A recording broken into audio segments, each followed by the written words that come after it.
Okay.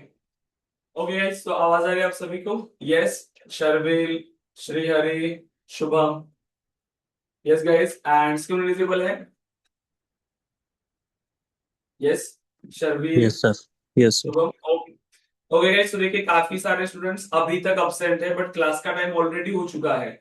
हमने ये कुछ चीजें कल ही के सेशन में डिस्कस किया था कि जो टाइम होता है हमारा, आपको टाइम पर ज्वाइन करना जरूरी है। राइट। हमने कल डिस्कस किया था कि हमारा 7:30 का क्लास होता है। तो 7:30 का क्लास अगर हमारा है तो हमें कब ज्वाइन करना चाहिए? कुछ इंडस्ट्री के स्टैंडर्ड्स होते हैं। ठीक है। अगर यही सेम काम अगर आप इंडस्ट्री में कर रहे हो तो आपकी कोई वैल्यू नहीं है। ठीक है। आपकी कोई वैल्यू नहीं किया जाएगा इंडस्ट्री के अंदर अगर आप इतना लेट ज्वाइन कर रहे हो तो ये एक्सेप्टेबल नहीं होता है। और आप अभी इंडस्ट्री के लिए रेडी हो रहे हो, और वो भी आईटी इंडस्ट्री के लिए। यहाँ पे प्रोफेशनलिज्म कितना मैटर करता है। राइट। ऐसा नहीं है ना कि जस्ट हम कोई ऐसा ऐसा ही कोई जॉब कर रहे हैं एमआईडीसी के अंदर 10,000 15,000 का। हाँ। तो इसीलिए ट्राई करो और अच्छे से इसको इम्प्लीमेंट करो जो भी हम डिस्कस कर रहे हैं। ठीक है। सो प्रैक्टिस बहुत जरूरी है गाइज आपकी, और अच्छे से आपको इसे इम्प्लीमेंट करना है। काफी सारे स्टूडेंट्स अभी तक मुझे अब्सेंट दिख रहे हैं इसमें। एक मिनट है गाइज। अभी तक टाइम हो चुका है बट काफी सारे स्टूडेंट्स ने अभी तक ज्वाइन भी नहीं किया। तो ये नहीं करना है आपको। ठीक है। प्रॉपरली डेली सेशंस को ज्वाइन करिए। जो भी हम क्लास के अंदर इंप्लीमेंट कर रहे हैं वो आपको सेम अपने ऑर्ग में इंप्लीमेंट करना है। राइट। क्योंकि जितना आप लेट करोगे, जितना आप अगर डिले ज्वाइन करोगे, उतना ही आपका करियर लेट स्टार्ट होने वाला है। ठीक है। ओके। सो देखो, अभी तक हमने एक बेसिक चीजें डिस्कस किया था कि सेल्सफोर्स क्या होता है। ठीक है। सीआरएम क्या होता है, क्लाउड कंप्यूटिंग क्या होता है। इन सभी को हम एक बार फिर से रिवाइज करने वाले हैं। सो सबसे पहले हमने डिस्कस किया था what is Salesforce. Correct. What is Salesforce. अब देखो, हमारे पास चाहे कोई भी डिग्री हो, हम अगर कॉलेज ग्रेजुएट से आपने बीटेक किया है, ठीक है, सीएस में हो चाहे आईटी में हो, या फिर आपने एमसीए किया हो, क्योंकि आईटी के अंदर ये मेन डिग्रीज होती है आपकी जिससे आप आईटी करियर को स्टार्ट कर रहे हो। फिर बीसीए, एमसीए, ये सभी डिग्रीज है। ठीक है। बट अगर आप ये दो करते हो तो आप इक्विवेलेंट हो। बट आप जब अभी सिर्फ डिग्री लेके अगर इंडस्ट्री में जा रहे हो तो आपकी कोई वैल्यू नहीं है, क्योंकि विदाउट डिग्री, विदाउट स्किल्स आपको कोई जॉब नहीं देने वाला। आप खुद सोचो, क्या आपने ये डिग्री किया है? ओके, कॉलेजेस में, क्योंकि मेरे पास इतने सारे स्टूडेंट्स हैं जो आईटी बैकग्राउंड से है या फिर वो एमसीए बैकग्राउंड के हैं, बट फिर भी college pass out students job interviews के लिए रेडी नहीं है।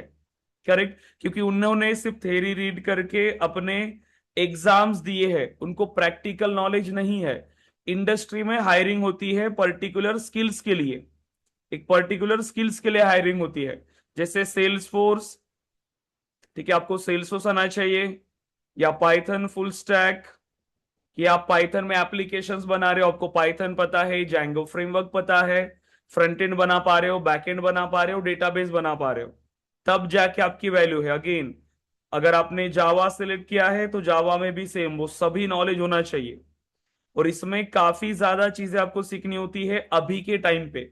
अभी के टाइम पर ये बहुत सैचुरेटेड स्किल्स बन चुकी है, क्योंकि इतना ज्यादा कंटेंट है इसके अंदर, इतनी ज्यादा चीजें हैं, वो सब आपको सीखना पड़ता है तब आप एक जॉब रेडी हो। और स्टूडेंट्स यहीं पे यहाँ पर ये गलती करते हैं कि आपने कॉलेज की डिग्री लिया और वो वेट कर रहे हैं कि मुझे जॉब मिलेगा। कैसे मिलेगा कि जब आपको जो स्किल्स चाहिए इंडस्ट्री के लिए वो आपके पास है ही नहीं। कंपनीज आपको क्यों जॉब देगी सिर्फ आपकी डिग्री के लिए? सिर्फ आप ही ग्रेजुएट हुए हो क्या? तो आपको कॉलेज के टाइम से ये करना पड़ता है, लेकिन बहुत सारे स्टूडेंट्स नहीं करते। अब जिसको पता है वो स्टार्ट कर देता है, जैसे ही एग्जाम फिनिश हो उसके बाद स्टार्ट करेगा, या लास्ट ईयर में होता है तभी स्टार्ट करता है। बट जिसको पता ही नहीं है, ये ग्रेजुएट्स भी, उनके 1 साल 2 साल ऐसे ही चले जाते हैं, इतना गैप हो जाता है, फिर भी वो रियलाइज नहीं करते कि उनको करना क्या है। वो वेट कर रहे, पता नहीं किसका वेट कर रहे। मुझे ऐसा भी कॉल आता है जिसका बीटेक हुआ है, बीएससी हुआ है, एमसीए हुआ है, 1 साल हो गया, 2 साल हो गया, और वो जॉब से कुछ नहीं किया, फिर वो स्टार्ट करते हैं। तो भाई 2 साल अगर आपने स्टार्ट किया होता तो 2 साल के बाद आपका पैकेज कितना होता? अगर आप सर्च करो, अगर आप सर्च करते हो, ठीक है, चैट जीपीटी पे, सो सैलरी फॉर सेल्सफोर्स डेवलपर्स, ठीक है, सेल्सफोर्स डेवलपर्स। अगर आपके पास सेल्सफोर्स का एक्सपीरियंस आ जाता है या फिर अगर आप फ्रेशर लेवल पे भी जाते हो तो क्या सैलरी आपकी आप एक्सपेक्ट कर सकते हो? क्या सैलरी है यहाँ पर? रेंज दिया हुआ है 4 लाख से 27 लाख पर ईयर, इतना आपको सैलरी जा सकता है अगर आप फ्रेशर हो। फ्रेशर की सैलरी 3 LPA टू 6 LPA से स्टार्ट हो रही है। मिड लेवल इंजीनियर मतलब जब आप 2 से 3 साल का एक्सपीरियंस आ जाता है आपको, तो आप 12 लाख से स्टार्ट कर रहे हो। क्योंकि कितने सारे स्टूडेंट्स मेरे पास से गए हैं जिन्होंने 2 साल का एक्सपीरियंस, जिसको ऑलरेडी आईटी में कोई एक्सपीरियंस था, ठीक है, जो 2 साल का एक्सपीरियंस लगा के गए, 12 लाख 13 लाख ऐसा पैकेज मिला है। 2 साल के अंदर 17 लाख का पैकेज मिला है स्टूडेंट्स को, राइट? तो ये है। और जब आप सीनियर लेवल के लिए जाते हो तो 27 LPA। जितना लेट करियर स्टार्ट होता है उतना ही लेट आपकी ग्रोथ होगी, ठीक है? तो ये रियलाइज करना जरूरी है, अदरवाइज आपके बैच के स्टूडेंट्स, आपको पता होगा ना, जब आप कॉलेजेस में हो तो आपके साथ के ही लोग अभी अच्छी कंपनीज में काम कर रहे होंगे, उनका करियर भी स्टार्ट हुआ होगा और अभी तक हम सिर्फ वेट कर रहे हैं, राइट? और अभी बैच के अंदर भी कितने सारे स्टूडेंट्स हमारे पास, बट अभी तक 2-3 स्टूडेंट्स ने अभी तक सेशन को ज्वाइन नहीं किया है। अब बिना सेशन को ज्वाइन किए, बिना उसको सीखे, ये आने वाला है क्या? सिर्फ आपने मेरे पास से ट्रेनिंग लगाया है, अब आप उसको अटेंड नहीं कर रहे हो, तो ऑटोमेटिकली भी ट्रांसफर हो रहा है क्या डेटा आपके माइंड के अंदर जो क्लास के अंदर नहीं है? क्योंकि इंटरव्यूज तो आपको ही देने हैं। प्रिपरेशन करो। अगर प्रिपरेशन नहीं करोगे कोई फायदा नहीं है, कंपटीशन है गाइस, आप अकेले यहाँ पर ग्रेजुएट नहीं हो, आप अकेले ऑप्शन नहीं हो कंपनी के लिए। सो प्रैक्टिस करना पड़ेगा और इसको इम्प्लीमेंट करना पड़ेगा, ठीक है? तो यही चीजें मैं बार बार बता रहा हूं। सो प्लीज सीरियस हो जाओ, अदरवाइज वही है जैसा चल रहा है वैसे चलोगे, ये कुछ चेंज नहीं होने वाला है। तो प्रैक्टिस करना स्टार्ट कर दो। सो मुझे बताइए यहाँ पे सब लोग क्लियर है? यस। और एक एक नॉर्मल आपका एक इंट्रोडक्शन लेते हैं, एकदम सिंपल इंट्रोडक्शन, या फिर अगर आप इंट्रोडक्शन नहीं देना चाहते हो, क्योंकि वो सेशन हम सैटरडे या संडे को प्लान करेंगे, इंट्रोडक्शन सेशन, जैसे हमारे आगे के सेशंस होते हैं। जस्ट अभी आप बताओ कि आपकी डिग्री क्या है, आपका क्वालिफिकेशन क्या है, ठीक है? आप मुझे चैट बॉक्स पे टाइप कर सकते हो या फिर जस्ट माइक ऑन करो, ठीक है? आपका नाम बताओ, आपका college name, pass out year, and कहाँ से हो। जस्ट फास्ट, कौन स्टार्ट कर रहा है? यस, इंटरेक्शन होना चाहिए गाइस। अभी अभी हमारी लाइव ट्रेनिंग स्टार्ट हो चुकी है। यस, कौन स्टार्ट कर रहा है? One by one. आपका नाम, कॉलेज, कि कॉलेज नहीं बताया तो भी चलेगा, मतलब आपका डिग्री क्या हुआ है, क्वालिफिकेशन, और आप कहाँ से हो, और अभी क्या कर रहे हो, जॉब कर रहे हो या फिर आप जॉब ढूंढ रहे हो। यस, स्टार्ट करो। ये Shubham. Shubham. One by one हम स्टार्ट करते हैं, जल्दी, ज्यादा टाइम नहीं अपने पास। ओके, चैट बॉक्स में मत करो, माइक ऑन करके ही बात कर लो। Mic on Hi. करो। हाँ। Yes, sir. Good morning. या good morning Shubham. Yes. My name is Shubham Bhavsar. I completed my graduation from Pune. So okay. currently I am working in IT as a QA. Hmm. So currently I'm looking for a job change so that I'm looking for to change my domain. Okay great. अभी आप already काम कर रहे हो QA के अंदर, sales में switch करना है, गुड। Okay, Yes. पुणे से हो तो बहुत सारी अपॉर्चुनिटीज है अगेन, तो अच्छे से Yes. जल्दी हमें सीखना है इसको। Yes Sharvil. Yes Sharvil. Hmm. Hi, sir. Okay, so my name is Sharvil Shetty. I have graduated in BCCA 2026, hmm. and my college was City Premier College, and I currently live in Yavatmal. Okay, तो current year का pass out है आपका, great. तो इसी Yes, time sir. पर start करना जरूरी है, आपने राइट टाइम पे स्टार्ट किया है, अदरवाइज बहुत सारे स्टूडेंट जो रिसेंट पास आउट भी है तो भी वो वैसे ही स्टक हो जाते हैं, क्योंकि एक दो स्टूडेंट होते हैं जो कॉलेज के टाइम पे ही प्रिपेयर करते हैं, तो उन्हीं का प्लेसमेंट हो जाता है, कहीं ना कहीं पर वो ऐड हो जाते हैं।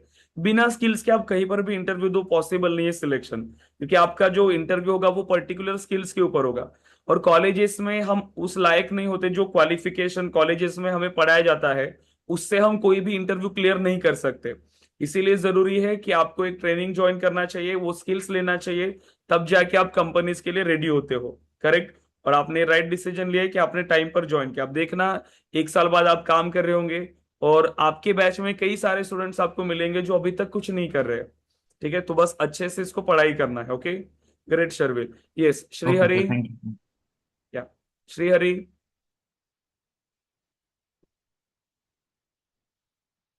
बताइए जल्दी गाइस, नेम, क्वालिफिकेशन और कहाँ से हो आप? यस। सर मैं रामपुर से हूँ। ओके।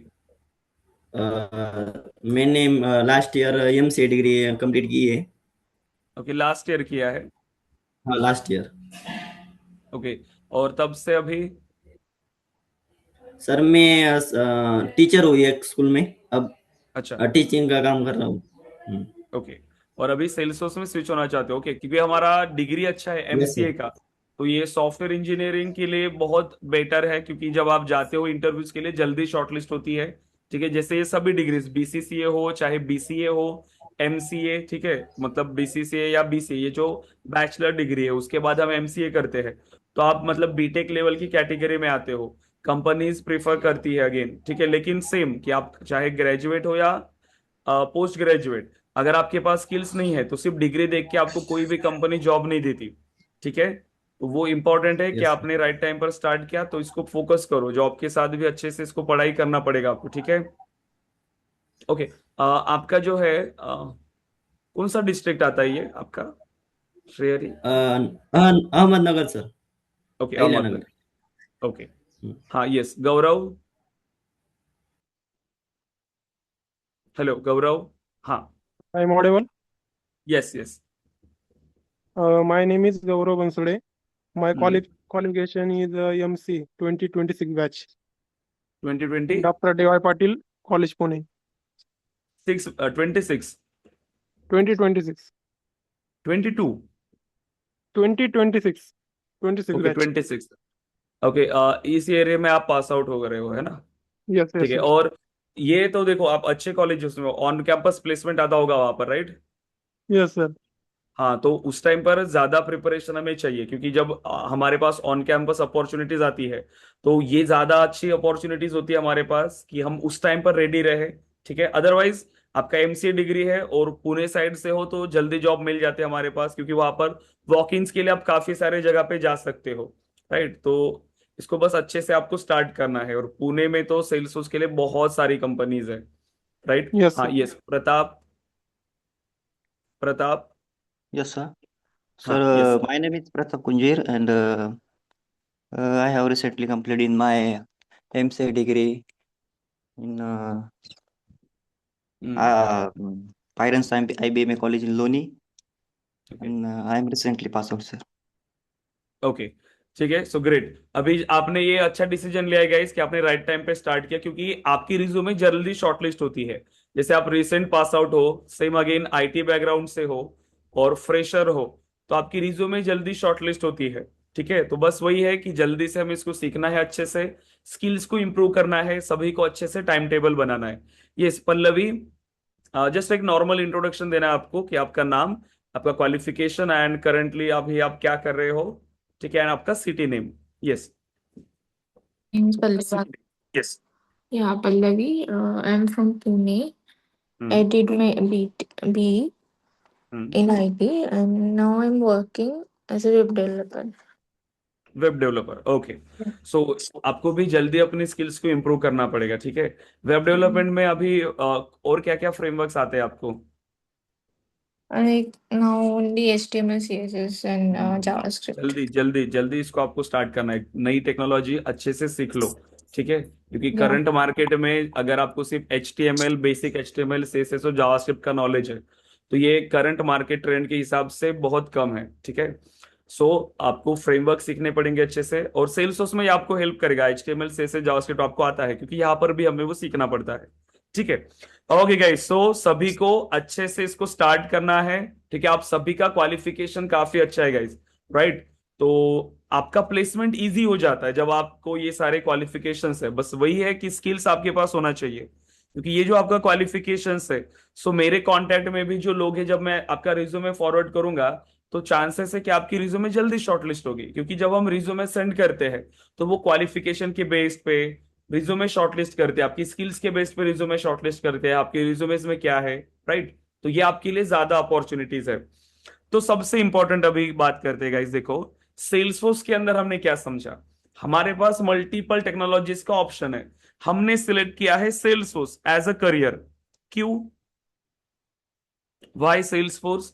तो इसका भी रीजन हमने डिस्कस किया, क्योंकि सेल्सफोर्स क्या है, एक सीआरएम एप्लीकेशन है, और एक सीआरएम एप्लीकेशन हर बिजनेस की नीड होता है, हर बिजनेस। ऐसा कोई भी बिजनेस नहीं होगा इस टाइम के अंदर जो कोई सीआरएम यूज ना कर रहा हो, क्योंकि हर बिजनेस को एक सीआरएम एप्लीकेशन चाहिए। विदाउट सीआरएम वो बिजनेस काम ही नहीं कर सकता, क्योंकि हर बिजनेस को मैनेज करने के लिए उनके डिपार्टमेंट्स होते हैं।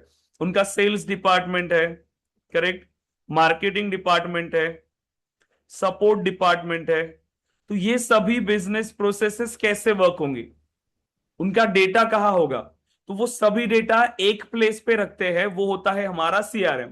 अब इस सीआरएम के थ्रू बिजनेसेस अपने कंप्लीट बिजनेस प्रोसेस को मैनेज करते हैं, अपने कस्टमर्स को मैनेज करते हैं, अपने बिजनेस प्रोसेसेस को मैनेज करते हैं, और ऑटोमेशन, रिपोर्ट्स, एवरीथिंग, मतलब कंप्लीट 360 डिग्री व्यू उनके बिजनेसेस का, उनके कस्टमर्स का, सारा डेटा उनका कहां पर होता है, इस सीआरएम के अंदर। तो ये मार्केट की नीड है।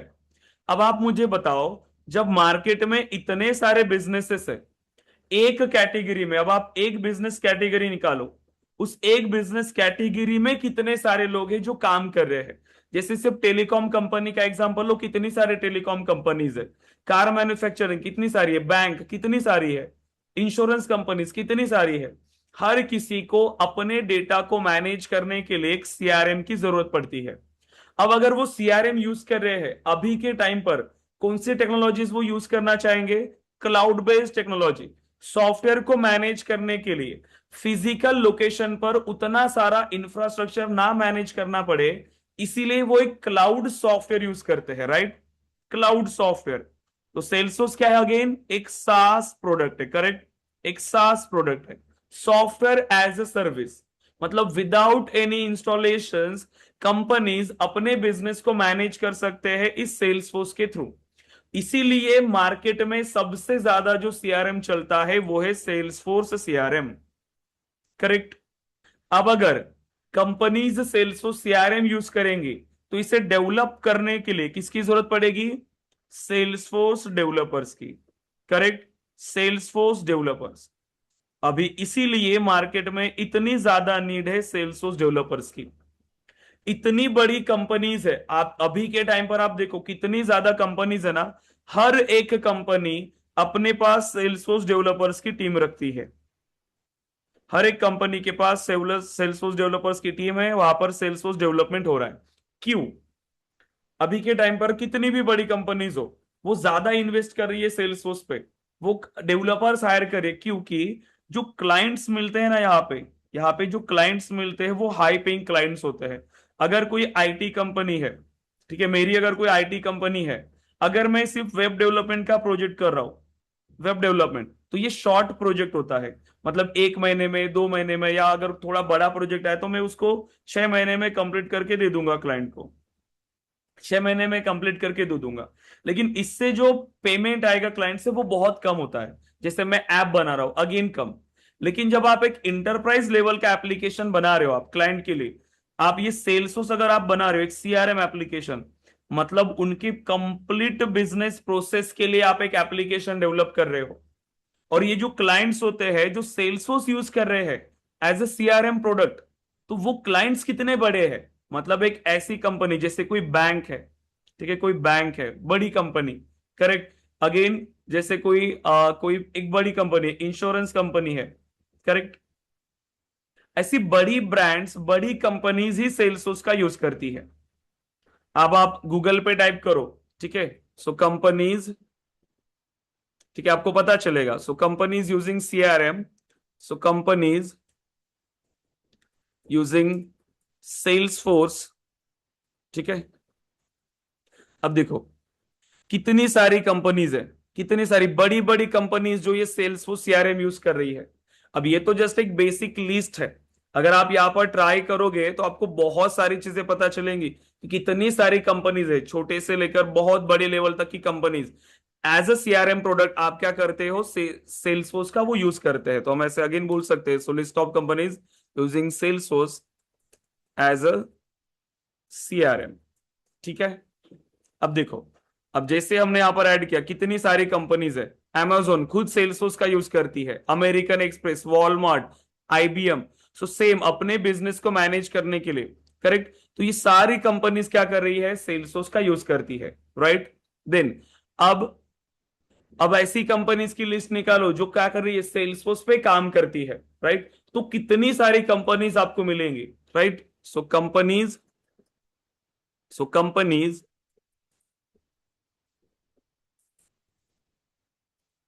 Works on Salesforce development. देखो, तो सभी ग्लोबल कंपनीज यहां पर क्या यूज करती है, many companies provide Salesforce development, right. तो जितनी भी कंपनीज यहां पर, अगर एक बड़ी लेवल की कंपनी भी अगर आप टारगेट कर रहे हो, तो भी आपको क्या मिलता है, ये सेल्सफोर्स का जॉब आपको मिलता है। हर एक बड़ी कंपनी को आप टारगेट कर सकते हो।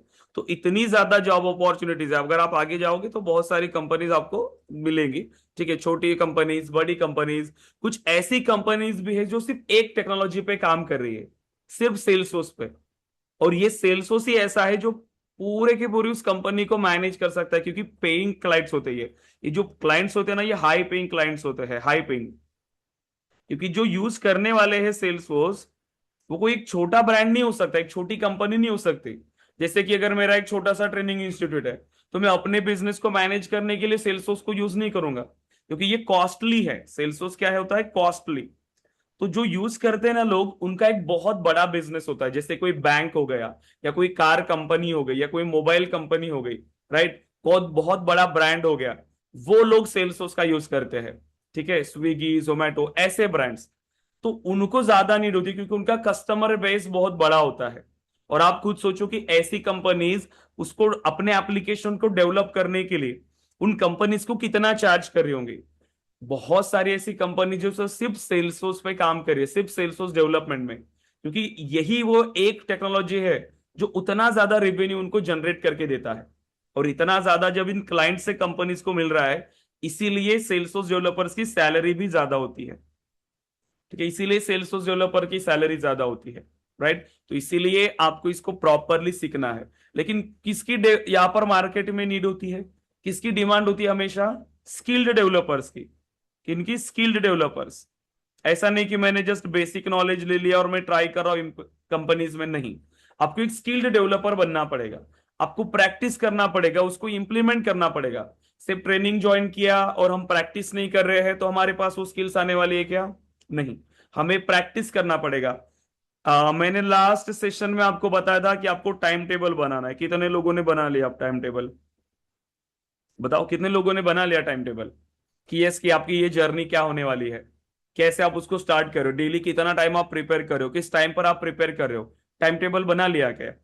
क्लास का टाइम तो फिक्स्ड है, सभी को पता है, 7:30 का टाइम। तो ये तो आपका डेली के रूटीन में ये तो फिक्स्ड हो गया। अब इसके अलावा पढ़ाई का टाइम फिक्स्ड किया, यस। कंसिस्टेंसी जरूरी है गाइस, कंसिस्टेंसी हमें यहां पे रखना है, ठीक है। जैसे हम कॉलेज में सिर्फ डिग्री लेके निकले, वैसे यहां पे नहीं करना है। यहां से सिर्फ सर्टिफिकेट लेके नहीं निकलना है आपको, आपको यहाँ पे जॉब लेके निकलना है। तो जॉब लेके निकलोगे कब, जब आपके पास वो स्किल्स होंगी। तो टाइम टेबल बना लो और उसी को फॉलो करो, डेली प्रैक्टिस करो। क्लियर है। अब देखिए, हमें यहां पर अभी ये एक इंपॉर्टेंट कंसेप्ट डिस्कस करना है। सेल्सफोर्स डेवलपर बनने के लिए आपको पाथ पता है, राइट, कि हमें क्या क्या मॉड्यूल सीखने हैं। एक सेल्सफोर्स डेवलपर हम कैसे बनते हैं, तो सबसे पहले हमें स्टार्ट करना होता है सेल्सफोर्स एडमिन, राइट। आपने रिसर्च किया होगा कि हम सेल्सफोर्स डेवलपर कैसे बने, तो आपको ये रिसोर्सेस मिले होंगे कि आपको सेल्सफोर्स एडमिन सीखना पड़ेगा। फिर डेवलपमेंट पार्ट आता है। डेवलपमेंट के लिए कहीं पर भी जब हम डेवलप कर रहे हैं, कुछ कोड लिख रहे हैं, तो उसके लिए क्या चाहिए हमें, प्रोग्रामिंग लैंग्वेज। तो हमें क्या आना चाहिए, एक प्रोग्रामिंग। तो यहां पे जो प्रोग्रामिंग लैंग्वेज यूज होती है वो है अपेक्स प्रोग्रामिंग लैंग्वेज। कौन सी लैंग्वेज यूज होती है यहां पर, अपेक्स लैंग्वेज, ठीक है। सेल्सफोर्स के अंदर हम यूज करते हैं अपेक्स प्रोग्रामिंग लैंग्वेज। फिर आता है हमारा डेवलपमेंट पार्ट, मतलब इसी प्रोग्रामिंग का यूज करके, ठीक है, हम क्या करेंगे, डेवलप करेंगे। क्या डेवलप करेंगे, क्लाइंट के लिए हम फंक्शनैलिटी को डेवलप करेंगे। क्या क्या उनकी फंक्शनैलिटी होती है, तो फ्रंट एंड में कुछ चेंजेस करने हैं, बैक एंड में कुछ चेंजेस करने हैं, डेटाबेस में से कुछ चेंजेस करने हैं, सब कुछ नया एप्लीकेशन के साथ इंटीग्रेट करना है, तो कोई भी रिक्वायरमेंट हो आपको अपेक्स के अंदर, बैकएंड का कोड आपको अपेक्स के अंदर इंप्लीमेंट करना होता है। ओके, देन फिर आता है हमारा इंटीग्रेशन पार्ट। इंटीग्रेशन मतलब क्या, कि अगर मुझे एक सेल्सफोर्स एप्लीकेशन को किसी दूसरे एप्लीकेशन के साथ इंटीग्रेट करना है, मुझे यहां से डेटा किसी और एप्लीकेशन को शेयर करना है, या किसी और एप्लीकेशन का डेटा मुझे सेल्सफोर्स में एक्सेस करना है, तो वो हम कैसे करते हैं, इंटीग्रेशन के थ्रू। इसके अलावा फिर हम स्टार्ट करते हैं हमारा यूआई पार्ट। ठीक है, यूआई मतलब कि अगर मुझे फ्रंट एंड चेंज करना है तो कैसे करोगे। सो सेम ये बेसिक नॉलेज हमें होना चाहिए, HTML, CSS, जावास्क्रिप्ट। ठीक है, तो इन्हीं के सेशंस हम हमारे जो फ्रेमवर्क्स होते हैं उसी के अंदर हम डिस्कस करते हैं। सो यहां पर होता है हमारे पास Aura components and lightning web components. तो ये यूआई के फ्रेमवर्क्स है। जैसे अगर आप वेब डेवलपमेंट के लिए काम कर रहे हो, जावा फुल स्टैक डेवलपमेंट या पाइथन फुल स्टैक डेवलपमेंट, तब भी आपको यहाँ पे क्या सीखना पड़ता है, आपको सीखना पड़ता है HTML, CSS, देन जावास्क्रिप्ट। उसके बाद आपको सीखना होता है जैसे कि रिएक्ट या एंगुलर, जो मॉडर्न फ्रेमवर्क्स है। वैसे ही यूआई को डेवलप करने के लिए सेल्सफोर्स के अंदर मॉडर्न फ्रेमवर्क है LWC। ठीक है, ये सेम होता है ऐसे रिएक्ट की तरह ही, लेकिन बहुत इजी है, बनी बनाई लाइब्रेरीज है, एज इट इज आप यूज कर सकते हो, या नई फंक्शनैलिटी को भी आप डेवलप कर सकते हो। ठीक है, लेकिन सेल्सफोर्स का डेवलपमेंट इजी है, क्योंकि बहुत ज्यादा आपको सीखने की जरूरत नहीं पड़ती, क्योंकि ये ऑलरेडी बनाया हुआ एप्लीकेशन है।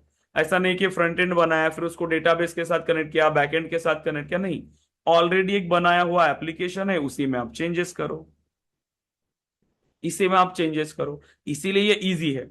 एडमिन पार्ट पे तो आपको कोई भी कोडिंग नहीं चाहिए, नो कोडिंग।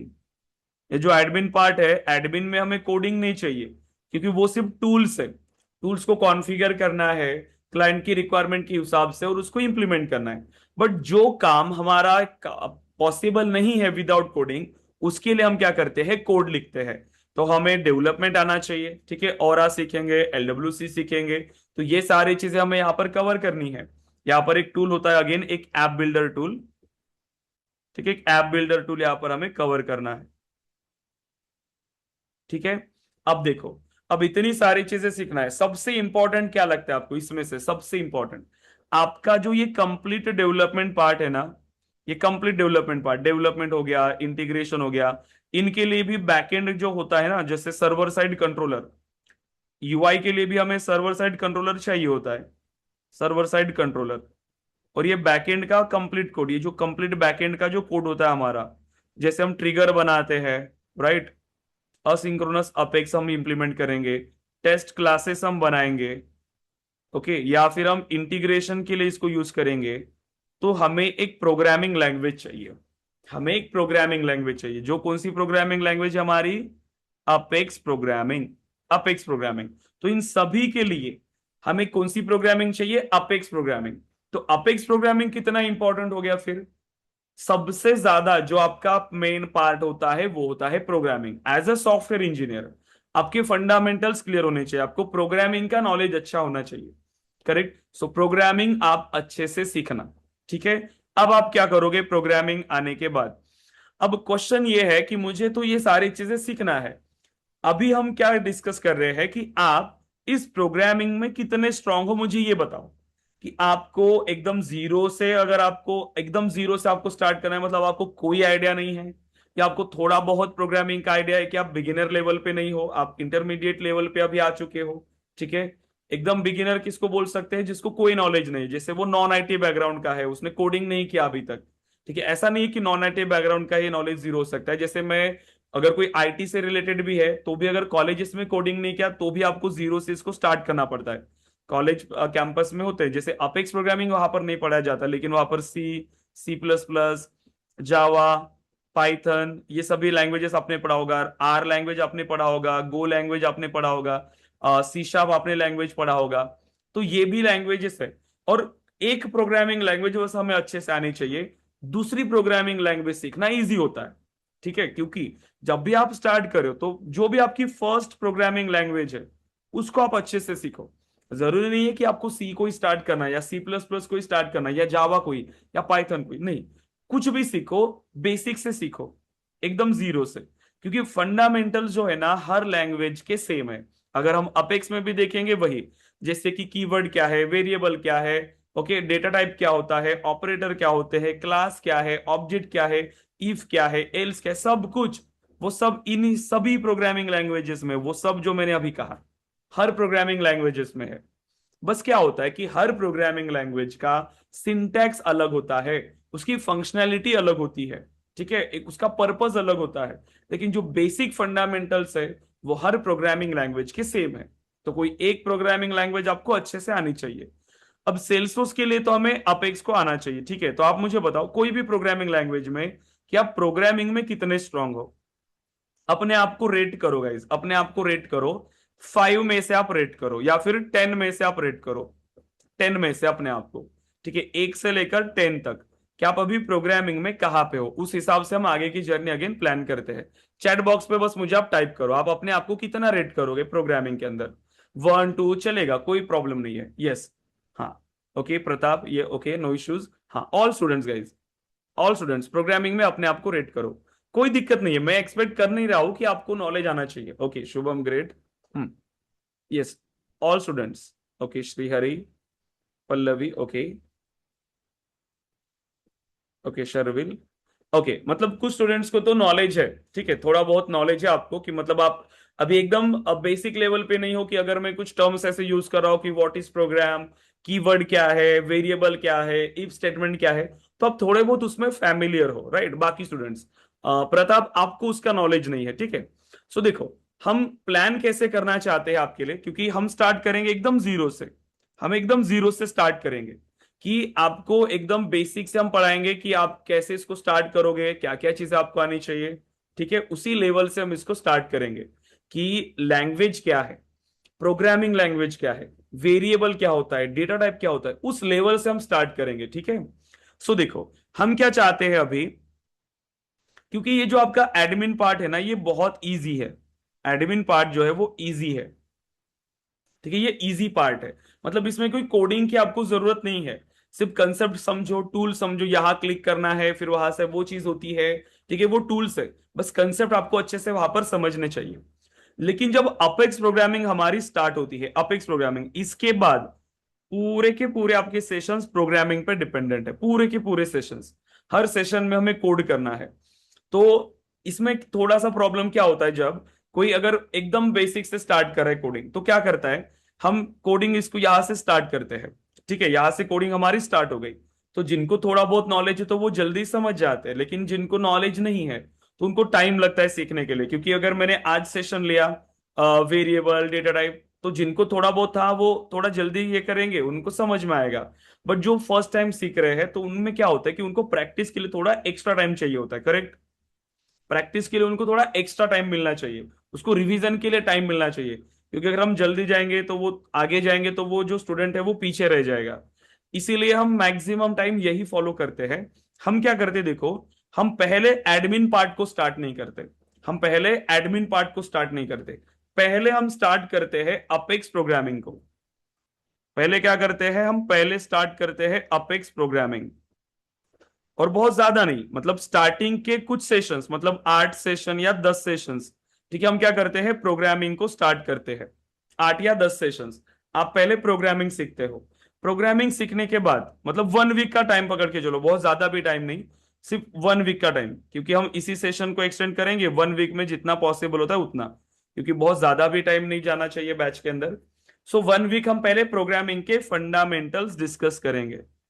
अब जिनको कोई भी आइडिया नहीं है, मतलब उनको भी प्रॉपर आइडिया आ जाएगा। ये क्लियर हो रहा है कि पहले 1 वीक में हमने फंडामेंटल डिस्कस किए कि प्रोग्रामिंग वगैरह क्या होती है। अब ये करने से फिर फायदा क्या मिला, 1 वीक में हमने पहले ये फंडामेंटल डिस्कस किए, मतलब आपको अपेक्स का नॉलेज आ गया कि आप कोड कर पाओगे, आप अपेक्स के अंदर आप कोड कर सकते हो, आपके अंदर कॉन्फिडेंस आ जाएगा कि आप कोड कर पाओगे, क्योंकि हम जीरो से स्टार्ट करते हैं। उसके बाद हम क्या स्टार्ट करेंगे, हम स्टार्ट करेंगे सेल्सफोर्स एडमिन पार्ट, फिर आपकी ट्रेनिंग स्टार्ट होगी अगेन सेल्सफोर्स एडमिन से। अब इससे फायदा क्या होने वाला है, देखो, क्योंकि आपका इसको प्रिपेयर करने में आपको ज्यादा टाइम नहीं लगता। जैसे आपको डेली का टाइम मैंने बताया कि 1 आवर का टाइम आपको देना चाहिए, 30 मिनट्स उसकी रिवीजन होनी चाहिए, और ये डिपेंड करेगा, ये मिनिमम है, ठीक है, ये मिनिमम है। ये डिपेंड करेगा, आपको एक्सटेंड भी करना पड़ेगा। जो लोग जॉब नहीं कर रहे हैं वो लोग एक्स्ट्रा टाइम देने के लिए हमेशा ट्राई करना। अरे जितना अच्छे से सीखोगे, जितना अच्छे से प्रैक्टिस करोगे, उतनी ही ग्रोथ मिलेगी। आपकी मेहनत कभी वेस्ट नहीं जाती। मैंने कल आपको एग्जांपल दिया था ना, ठीक है, कि अगर प्रोजेक्ट पे काम कर रहे थे, उन्होंने जितने एफर्ट्स दिए, कंपनी ने पैकेज उनका 6 मंथ्स के अंदर, या सिर्फ 1 साल हुआ था, 1 साल होने का ही था, 1 साल नहीं हुआ था उनको। और जो पैकेज एक्सपीरियंस लेवल का था, एक्सपीरियंस लेवल का पैकेज था उस टाइम पे 10 लाख का। तो इन स्टूडेंट्स को, ठीक है, मतलब कितना टाइम हुआ था उनको, 7 या 8 महीने हुए थे कंपनी के अंदर, उनका 6 या 7 लाख का पैकेज कंपनी ने किया था। क्योंकि उनका ये कहना था कि सेम डेवलपर्स को जो मेरे पास पहले काम कर रहे थे सीनियर लेवल पे, मैं उनको 12-13 लाख का पैकेज दे रहा था। और जब वो छोड़ के गए तो मेरे जो डेवलपर्स से, जो मैंने रिसेंटली हायर किया, उन लोगों ने भी प्रोजेक्ट को अच्छे से संभाला, प्रोजेक्ट में इंप्लीमेंट किया अच्छे से और मेहनत किया। तो इनको मैं क्यों कम सैलरी दूं? सेम काम मेरा हो रहा है, उनको उतना सैलरी जा रहा था, तो उनका पैकेज उन्होंने एक्सटेंड किया। जो जिन्होंने 15,000 में ज्वाइन किया था और उसके बाद उनको 3 लाख का मिलने वाला था, तो 3 लाख का ना देते उन्होंने डायरेक्टली 6 लाख का पैकेज या 7 लाख का पैकेज उनको कुछ दिया था। खुद सोचो, 1 साल के अंदर उतनी ग्रोथ क्यों? क्योंकि उन्होंने मेहनत किया। बट अगर वो लोगों ने सोचा होता कि नहीं यार, क्यों करें इतना मेहनत, सीनियर छोड़ के चले गए, फिर इसमें हमारी क्या गलती, हम इसमें क्यों ज्यादा दिमाग लगाए। बट नहीं, उन्होंने मेहनत किया। तो जब मेहनत करते हैं तब अप्रिसिएशन मिलता है, ठीक है। इसीलिए जब भी आप कुछ चीजें सीख रहे हो तो अपना बेस्ट देना है, यहाँ पे भी आपको अपना बेस्ट देना है। तो सेल्सफोर्स एडमिन में आपको जो टाइम टेबल मैंने बताया था, उसके लिए तो आपको ये टाइम देना है, लेकिन एक्स्ट्रा दे सकते हो। लेकिन जिनको, कुछ लोगों को ये बहुत इजी लगेगा, क्योंकि ये है ही नहीं इसमें कुछ, स्टार्टिंग के सेशन में बहुत इजी जाएगा ये सारी चीजें, क्योंकि पॉइंट एंड क्लिक टूल्स है सिर्फ। तो सिर्फ एडमिन का ही अगर प्रिपरेशन होता तो यहां पर आप उसको जल्दी करोगे। इसीलिए अब जब एडमिन भी स्टार्ट होगा तो आपको क्या करेगा, इस टाइम के अंदर फिर आप एडमिन को भी अच्छे से इंप्लीमेंट करोगे, प्लस जो सेशन हमारे हुए हैं 1 वीक में, तो इनको भी आप डेली प्रैक्टिस करते जाओगे। तो मतलब क्या हुआ कि आपको आपके अपेक्स को प्रैक्टिस करने के लिए अब आपको टाइम मिल रहा है। इसके साथ एडमिन के साथ फिर आप अपेक्स को भी रिवाइज करते हुए चलोगे, जितने भी सेशंस हमने अभी तक डिस्कस किया है। और क्योंकि 1 वीक में बहुत ज्यादा तो डिस्कस करना पॉसिबल नहीं होगा, लेकिन फंडामेंटल आपके स्ट्रांग हो जाएंगे। मतलब जब भी आप बाकी स्टूडेंट्स ने रेटिंग दिया है अपने आप को, तो आप अपनी रेटिंग को इंक्रीज करोगे यहाँ से। मतलब सभी एक लेवल पे आ गए। इसके बाद मैं आपको एक एक्सेस भी दे दूंगा जिसमें कंप्लीट आपके अपेक्स के सेशंस है, कंप्लीट अपेक्स के सेशंस। मतलब यहां पर 1 वीक में जितना डिस्कस होता है उतना डिस्कस करेंगे, प्लस उसके आगे के सेशंस का एक्सेस मैं आपको दे दूंगा, तो आप उनको भी रिवाइज कर सकते हो अच्छे से, ठीक है, उनको भी आप रिवाइज कर सकते हो। नहीं भी क्या तो भी चलेगा, 1 वीक में जितना डिस्कस होगा सफिशिएंट रहेगा आपके लिए। तो एडमिन जो अभी 1 मंथ का टाइम तो हमें एडमिन को लगता है, 1 मंथ, 1 मंथ सिर्फ एडमिन को लगेगा, या उससे कम लग सकता है।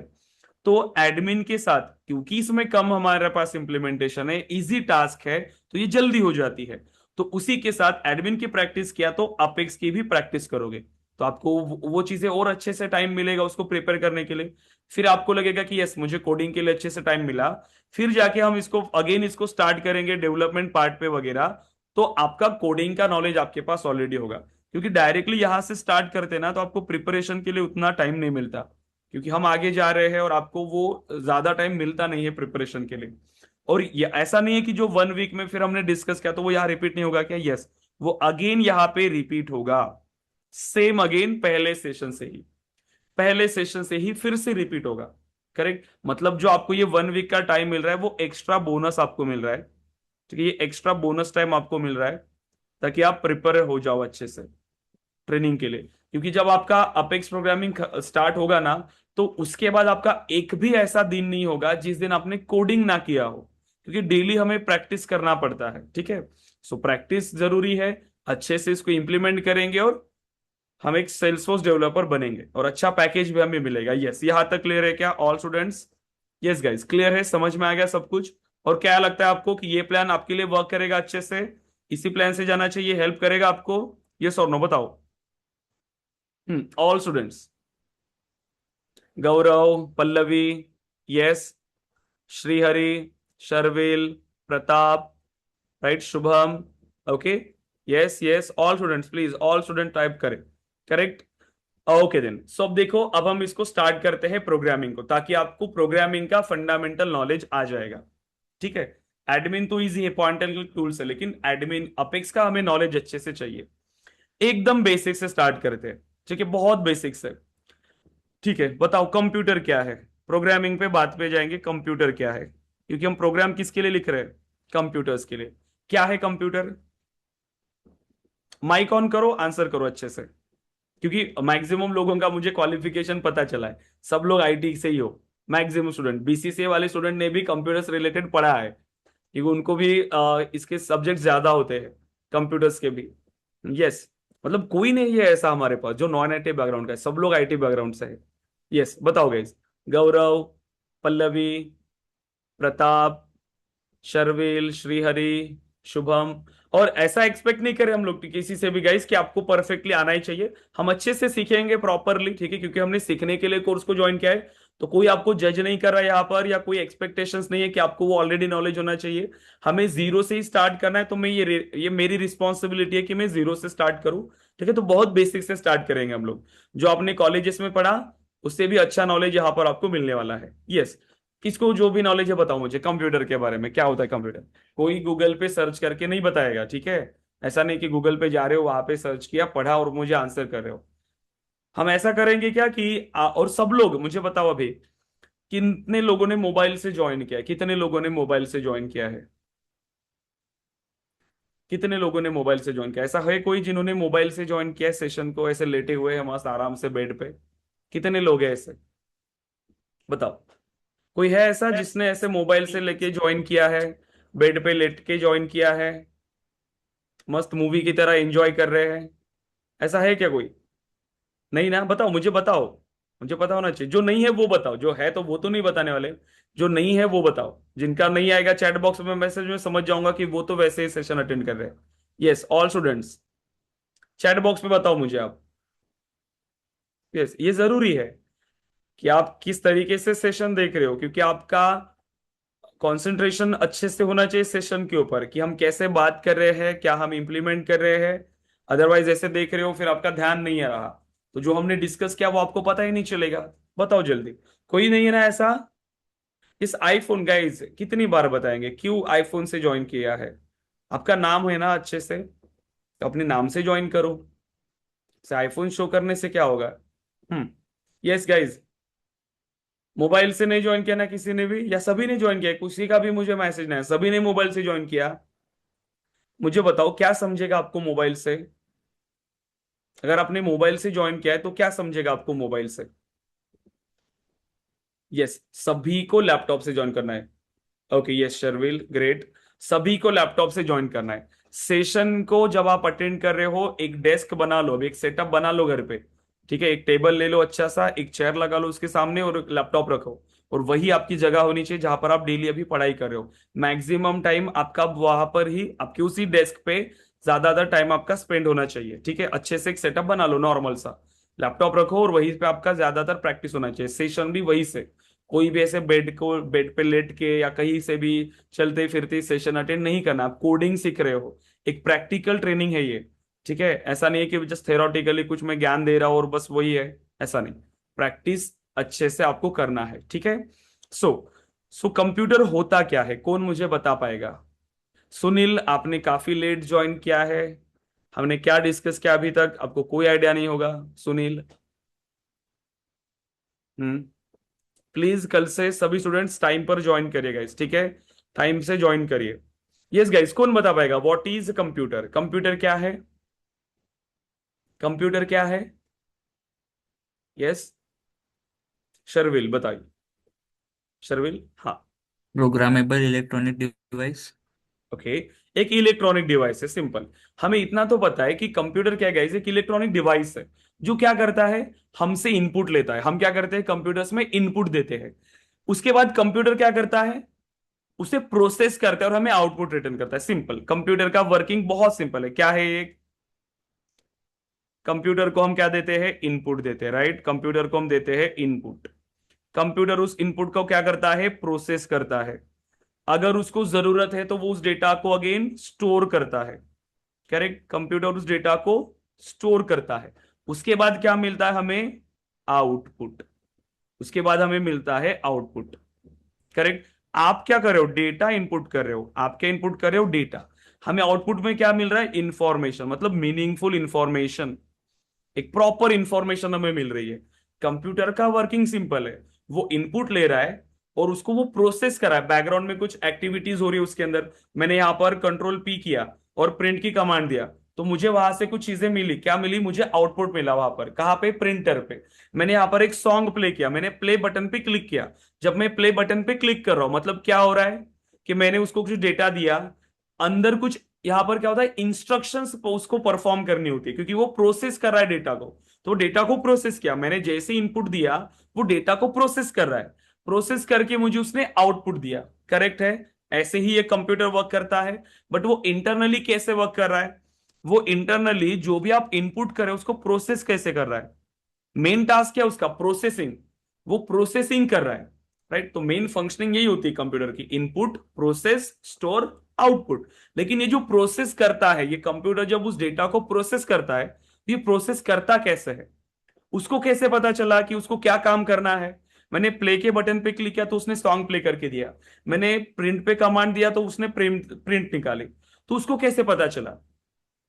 क्योंकि कंप्यूटर क्या होता है? जस्ट एक कॉम्बिनेशन होता है आपकी इलेक्ट्रॉनिक डिवाइसेस का। इसमें सभी इलेक्ट्रॉनिक डिवाइसेस है हमारे कंप्यूटर्स के अंदर, राइट। लेकिन उन इलेक्ट्रॉनिक डिवाइसेस को क्या काम करना है, कैसे काम करना है, ये कौन बता रहा है उनको? कौन बता रहा है? उनको बता रहा है सॉफ्टवेयर। करेक्ट। उनको कौन बता रहा है? उनको बता रहा है सॉफ्टवेयर। कंप्यूटर के अंदर मेनली दो पार्ट्स होते हैं, software and hardware. Software and hardware. Correct. Software and hardware, बस ये दो ही पार्ट्स होते हैं कंप्यूटर के अंदर। हार्डवेयर क्या है? आपके फिजिकल कंपोनेंट्स। हार्डवेयर क्या होते हैं? हमारे फिजिकल कंपोनेंट्स। अब ये फिजिकल कंपोनेंट्स को आप टच कर सकते हो, ये फिजिकली डैमेज भी हो सकते हैं। बट जो सॉफ्टवेयर होता है, ये हमें दिख रहा है क्या? कंप्यूटर के अंदर मेरी ऑपरेटिंग सिस्टम मुझे दिखती है क्या कि वो कैसे है ऑपरेटिंग सिस्टम? नहीं। तो ये यहां पर नॉन फिजिकल डिवाइस है, ठीक है। जो कंपोनेंट है ये सॉफ्टवेयर, ये नॉन फिजिकल डिवाइस है, ये हमें दिख नहीं रहा है, बट उसके अंदर वो प्रेजेंट है, ठीक है। इसको हम कहते हैं नॉन फिजिकल, ठीक है, नॉन फिजिकल कंपोनेंट। हम इसको ऐसे देख नहीं सकते, हम उसको टच नहीं कर सकते सॉफ्टवेयर को, बट वो इंटरनली वर्क कर रहा है और वो उस कंप्यूटर को हेल्प कर रहा है, इस हार्डवेयर को हेल्प कर रहा है उस डेटा को प्रोसेस करने के लिए, उस डेटा को प्रोसेस करने के लिए। करेक्ट। तो विदाउट सॉफ्टवेयर आपका कंप्यूटर भी वर्क नहीं कर सकता। ये समझो, विदाउट सॉफ्टवेयर का कंप्यूटर भी वर्क नहीं कर रहा है। कंप्यूटर को वर्क करने के लिए क्या चाहिए? सॉफ्टवेयर चाहिए उसके अंदर। अब आपने अपने कंप्यूटर से कैलकुलेटर को अनइंस्टॉल कर दो। कैलकुलेटर एक सॉफ्टवेयर है, तो क्या करोगे? अब कैलकुलेट कैसे करोगे? मतलब क्या चीजें हो रही है? कोई भी अगर मुझे कोई फंक्शनैलिटी उस कंप्यूटर से करवानी है तो मुझे उसके लिए सॉफ्टवेयर की जरूरत है। विदाउट सॉफ्टवेयर आपका ये सॉफ्टवेयर, ये कंप्यूटर काम ही नहीं कर सकता। तो सॉफ्टवेयर कितना ज्यादा जरूरी है कंप्यूटर के लिए? क्योंकि जो इंटरनली जो प्रोसेसिंग हो रही है, जो हम बोल रहे हैं ना कि यहां पर प्रोसेस हो रहा है, तो वो किसके थ्रू प्रोसेस हो रहा है? इस सॉफ्टवेयर के थ्रू। क्योंकि सॉफ्टवेयर में क्या होते हैं? इंस्ट्रक्शंस। सॉफ्टवेयर कैसे बनते हैं? Collection of instructions. Collection of instructions. Correct. Software के अंदर क्या होता है? इंस्ट्रक्शंस होते हैं। मतलब कलेक्शन ऑफ इंस्ट्रक्शंस मतलब प्रोग्राम्स हम उसको बोलते हैं, प्रोग्राम्स। सॉफ्टवेयर क्या है? Collection of programs. मतलब मैंने यहां पर यूआई पर एक मुझे प्ले की बटन मिली, मैंने प्ले किया तो उसका इंस्ट्रक्शंस कंप्यूटर के अंदर एग्जीक्यूट हुआ। मैंने कंट्रोल पी किया तो उसका इंस्ट्रक्शंस कंप्यूटर के अंदर एग्जीक्यूट हुआ। तो ये क्या करता है? ये उस प्रोसेसेस को एग्जीक्यूट करता है, उस इंस्ट्रक्शंस को एग्जीक्यूट करता है। तो कंप्यूटर के अंदर इंटरनली ये सॉफ्टवेयर वर्क कर रहे हैं। विदाउट सॉफ्टवेयर आपका कंप्यूटर वर्क ही नहीं कर सकता। हर एक चीज के लिए हम कंप्यूटर में सॉफ्टवेयर इंस्टॉल करते हैं। करेक्ट। मतलब आपका कंप्यूटर वर्क करता है इन इंस्ट्रक्शंस के बेस पे। इस इंस्ट्रक्शंस के बेस पे हमें यह बताना पड़ता है एज अ डेवलपर, उस कंप्यूटर को यह बताना पड़ता है कि हमें क्या काम करवाना है, हमें क्या काम करवाना है। तो सॉफ्टवेयर के थ्रू ये सारी चीजें हो रही है। विदाउट सॉफ्टवेयर ये वर्क ही नहीं करता। आप ऑपरेटिंग सिस्टम निकाल दो कंप्यूटर से तो वो कंप्यूटर कंप्यूटर ही नहीं रहा फिर, क्योंकि वो वर्क कैसे करेगा अगर ऑपरेटिंग सिस्टम ही नहीं है कंप्यूटर के अंदर? ऑपरेटिंग सिस्टम क्या है? एक सॉफ्टवेयर है, राइट। एक सिस्टम सॉफ्टवेयर उसको कहते हैं, राइट। तो इतना इंपॉर्टेंट होता है एक सॉफ्टवेयर। अब ये सॉफ्टवेयर बन कैसे रहा है? प्रोग्राम्स के थ्रू। कैसे बन रहा है सॉफ्टवेयर? प्रोग्राम्स के थ्रू, राइट? मतलब इंस्ट्रक्शंस, ये जो छोटी छोटी इंस्ट्रक्शंस हम उसको देते हैं उस इंस्ट्रक्शन से हमारा एक प्रोग्राम बनता है, करेक्ट? और ऐसे मल्टीपल प्रोग्राम से हमारा सॉफ्टवेयर बन रहा है, राइट? क्या कहा हमने? हम इंस्ट्रक्शंस देते हैं एज अ डेवलपर, इंस्ट्रक्शंस, उस इंस्ट्रक्शन से हमारा बनता है प्रोग्राम्स, और उस प्रोग्राम्स, मल्टीपल प्रोग्राम से हमारा बनता है सॉफ्टवेयर। ये क्लियर है क्या आपको? ये स्टेप्स क्लियर है क्या? ये आपने कॉलेजेस में भी पढ़ा होगा। यस, क्लियर है क्या ये चीज? यस, क्या बन रहा है हमारा सॉफ्टवेयर। अब देखो, अब ये क्वेश्चन ये आता है कि अगर मुझे सॉफ्टवेयर बनाना है, मुझे उस कंप्यूटर से कुछ काम करवाना है, मुझे कुछ नई चीजें इंप्लीमेंट करना है, हो सकता है कि आप एक अच्छे डेवलपर बने, आप खुद का एक प्रोग्राम बना रहे हो, एक ओएस बना रहे हो आप खुद का, या कुछ नई फंक्शनलिटी आपने उसके अंदर इंप्लीमेंट किया। अभी के टाइम पर देखो कितने सारे इनोवेशंस आ रहे हैं, नई नई चीजें आ रही है, करेक्ट? एक बहुत अच्छा सॉफ्टवेयर आपको बनाना है, तो वो बनेगा कैसे? आपको स्टार्ट करना पड़ेगा यही से, इंस्ट्रक्शंस। लेकिन ये इंस्ट्रक्शंस या ये प्रोग्राम्स बनते कैसे हैं? तो उसको बनाने के लिए क्या चाहिए हमें? Programming language. क्या चाहिए? Programming language. मतलब प्रोग्रामिंग लैंग्वेज का काम क्या है? उस कंप्यूटर्स को इंस्ट्रक्शंस पास करना, क्योंकि फ्यूचर में हम उन कंप्यूटर से कुछ काम करवाए, करेक्ट? इंस्ट्रक्शन क्यों पास करें? कंप्यूटर से काम करवाने के लिए। लेकिन कैसे बताएंगे उसको कि क्या काम करना है? प्रोग्रामिंग लैंग्वेज के थ्रू। प्रोग्रामिंग लैंग्वेज के थ्रू हम उसको इंस्ट्रक्शंस पास करते हैं। जैसे कि अगर आपको एक दूसरे के साथ बात करना है गाइस, आप दो पर्सन हो, ठीक है? आपको एक दूसरे के साथ बात करना है, कैसे बात करोगे? मुझे इससे कुछ काम करवाना है, मैं क्या करूंगा? उसको ये बताऊंगा ना कि मुझे क्या काम करवाना है, मुझे उसको बताना पड़ेगा कि मुझे उससे क्या काम करवाना है। मैं उसको बोलूंगा, जैसे आपके पास अभी देखो कितने सारे लोग हैं, ठीक है? तो आप क्या जाते हो, अपनी रिक्वायरमेंट किसी को बताते हो कि मुझे ये रिक्वायरमेंट है, कोई आपके घर में काम करने के लिए आया है, तो आप उसको बोलोगे कि मुझे ये चाहिए, मुझे ये पेंट करना है, ये मुझे कुछ साफ साफ सफाई करनी है, तो आप उसको इंस्ट्रक्शन दे रहे हो, आप उसको बता रहे हो कि मुझे ये काम करवाना है। कैसे बताया आपने? एक लैंग्वेज के थ्रू। आपको एक लैंग्वेज की जरूरत पड़ी, बराबर? अगर मुझे दूसरी लैंग्वेज आती है, जैसे आपको एक दूसरी लैंग्वेज आ रही है, इसको दूसरी लैंग्वेज आ रही है, तब प्रॉब्लम है। मतलब आपको कम्युनिकेशन करना है, इंस्ट्रक्शन पास करना है, बात करना है, तो एक लैंग्वेज आपको आनी चाहिए, आगे वाले पर्सन को भी वही लैंग्वेज आनी चाहिए। आपने बताया, उसने सुना, उसने समझा और उस काम को स्टार्ट किया। बट अगर आपने बोला, उसको समझा ही नहीं, तो वो कैसे काम करेगा, राइट? तो लैंग्वेज का आना जरूरी है, कॉमन लैंग्वेज का आना जरूरी है। इतना क्लियर है? अब आप आते हैं यहां पर, अब आप नेक्स्ट लेवल पे गए। अब आप सिर्फ इंसानों से नहीं, अब आप मशीन से भी बात करने लग गए, आप कंप्यूटर से भी बात करने लग गए। क्यों? क्योंकि आप डेवलपर बन रहे हो। तो आपको अभी बात करना है किससे? कंप्यूटर से। ठीक है, हम एक्स्ट्रा ऑर्डिनरी जा रहे हैं अभी, ठीक है? हम कंप्यूटर से बात कर रहे हैं, ठीक है? अभी तक तो हम सिर्फ यूज कर रहे थे, बट हम डेवलप कर रहे हैं, हम डेवलपर बनने जा रहे हैं। तो आपको किससे बात करना है अभी? कंप्यूटर से, मशीन से बात करना है, उसको इंस्ट्रक्शंस देना है, उससे कुछ काम करवाना है, ठीक है? तो अब आप क्या करोगे? उसको भी इंस्ट्रक्शन पास करोगे, उसके साथ आप कम्युनिकेट करोगे। कैसे? कैसे? यहां पर भी लैंग्वेज चाहिए, लेकिन कौन सी लैंग्वेज? नॉर्मली जो लैंग्वेज यूज होती है वो क्या, जो हम यहाँ पर यूज करते हैं, हिंदी, इंग्लिश, मराठी, उस लैंग्वेज से क्या? नहीं। यहाँ पर क्या लैंग्वेज यूज होती है? Programming language. ओके, हमें क्या सीखना पड़ेगा कंप्यूटर से बात करने के लिए? प्रोग्रामिंग लैंग्वेज सीखना पड़ेगा। क्या क्या प्रोग्रामिंग लैंग्वेज हो सकती है? सी हो सकता है, सी प्लस प्लस हो सकता है, जावा हो सकता है, पाइथन हो सकता है, राइट? कोई भी, अपेक्स हो सकता है, सी शार्प हो सकता है, कोई भी लैंग्वेज हो सकती है। अब आप इन लैंग्वेज का यूज करके कंप्यूटर से बात करना चाहते हो।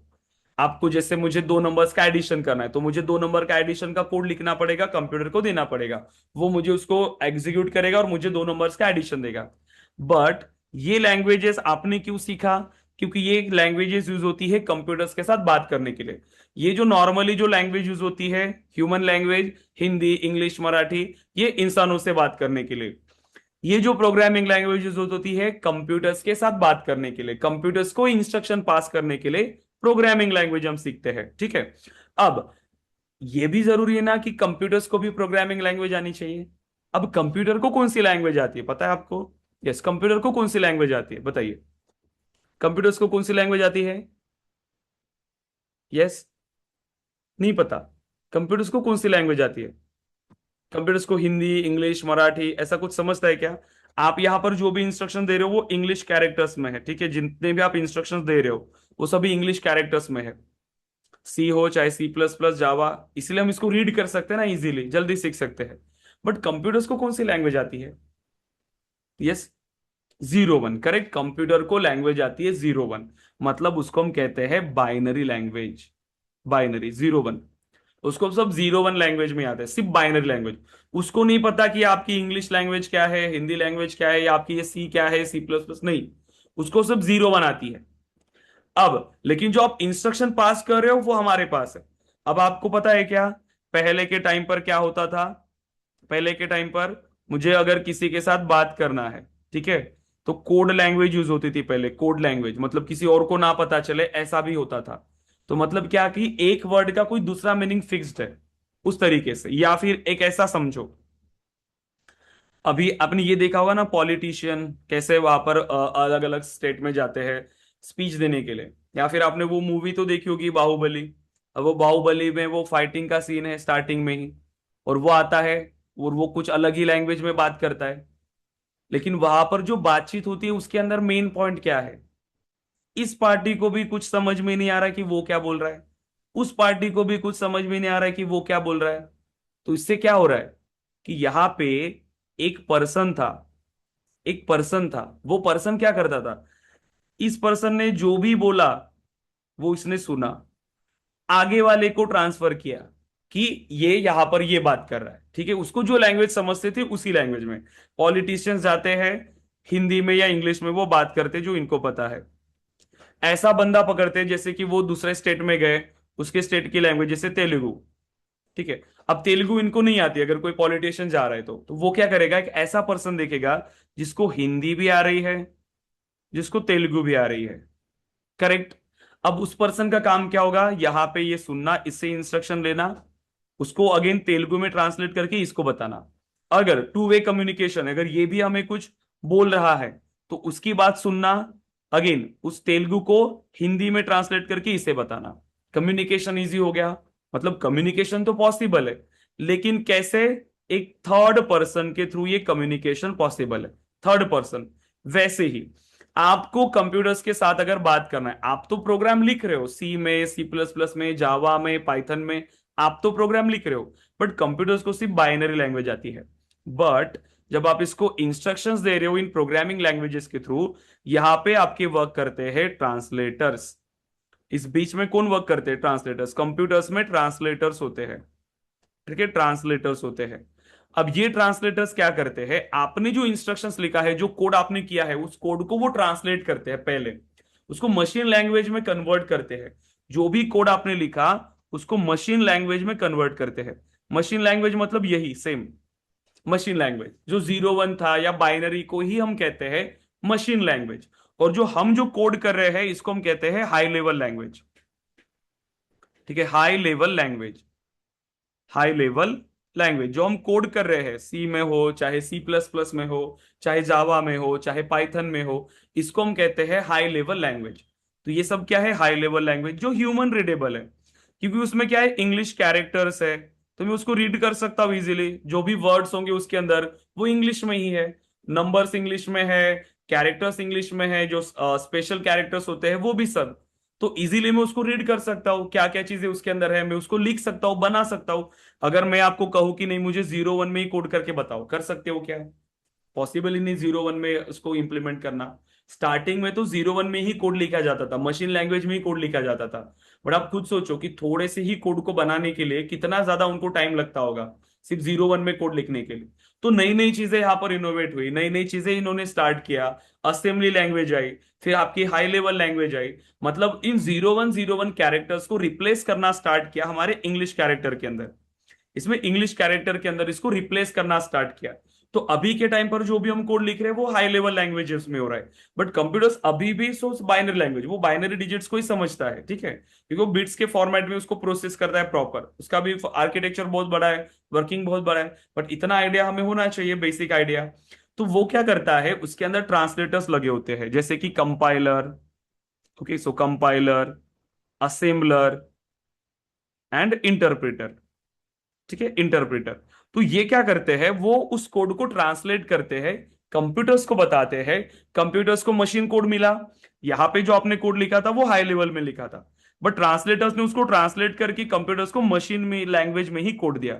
मतलब कंप्यूटर्स को जो इंस्ट्रक्शन चाहिए थी कौन सी, बाइनरी के अंदर, वो उसको वही मिली, उसको बाइनरी वाली मिली, तो उसको समझ में आ जाएगा इजीली।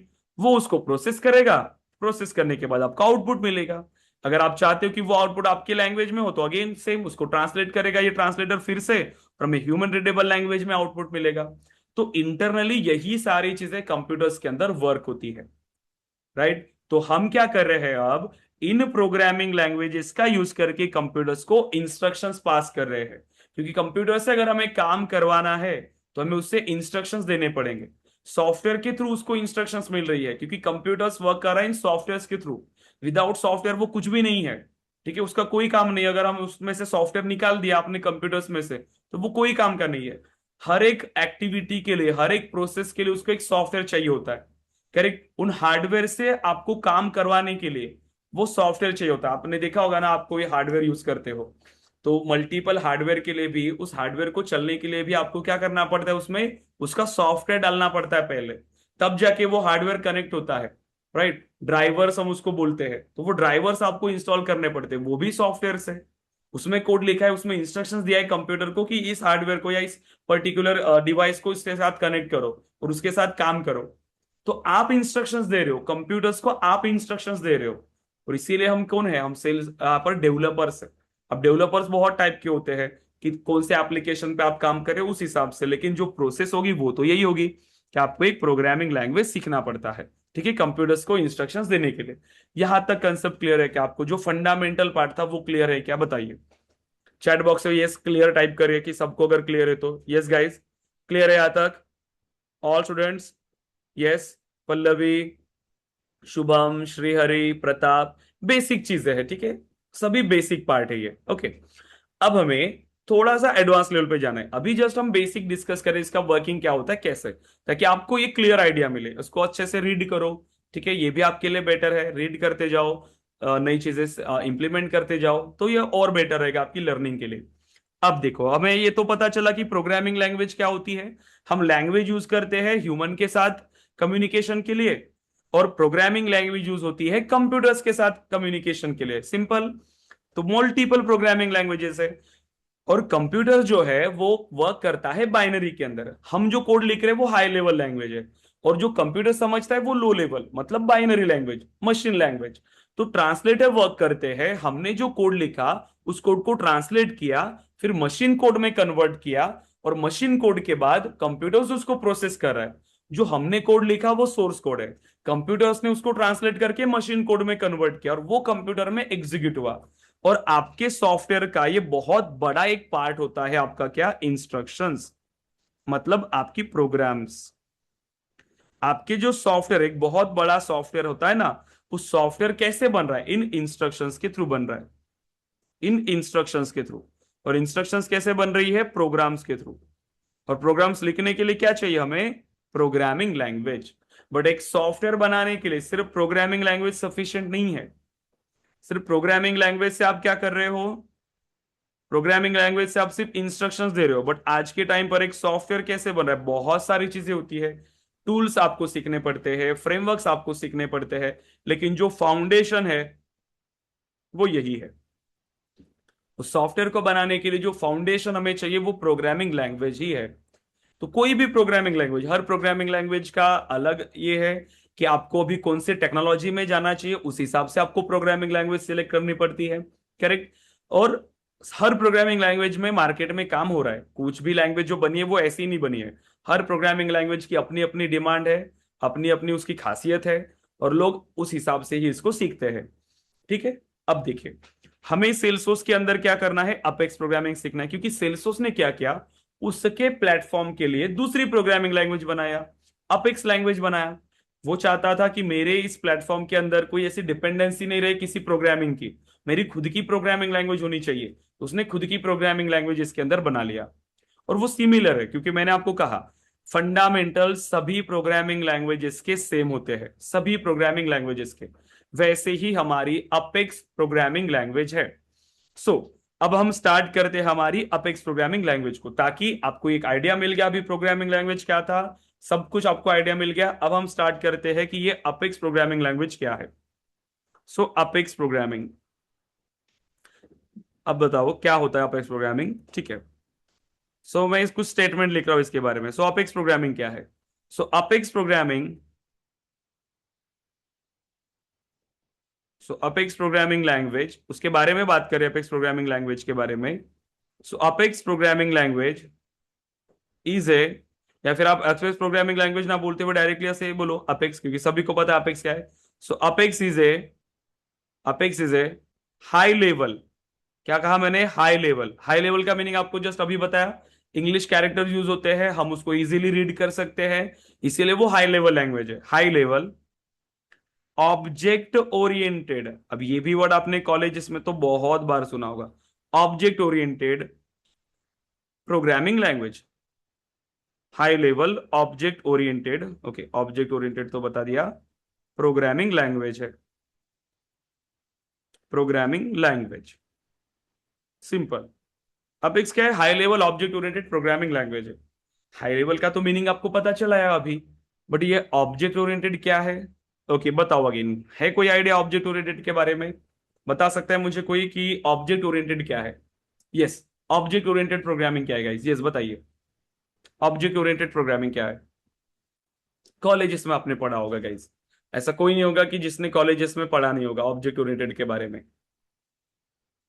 यस, गौरव, पल्लवी, शर्विल, प्रताप, श्रीहरि, शुभम, सुनील, कौन बता पाएगा मुझे इसके बारे में ऑब्जेक्ट ओरिएंटेड?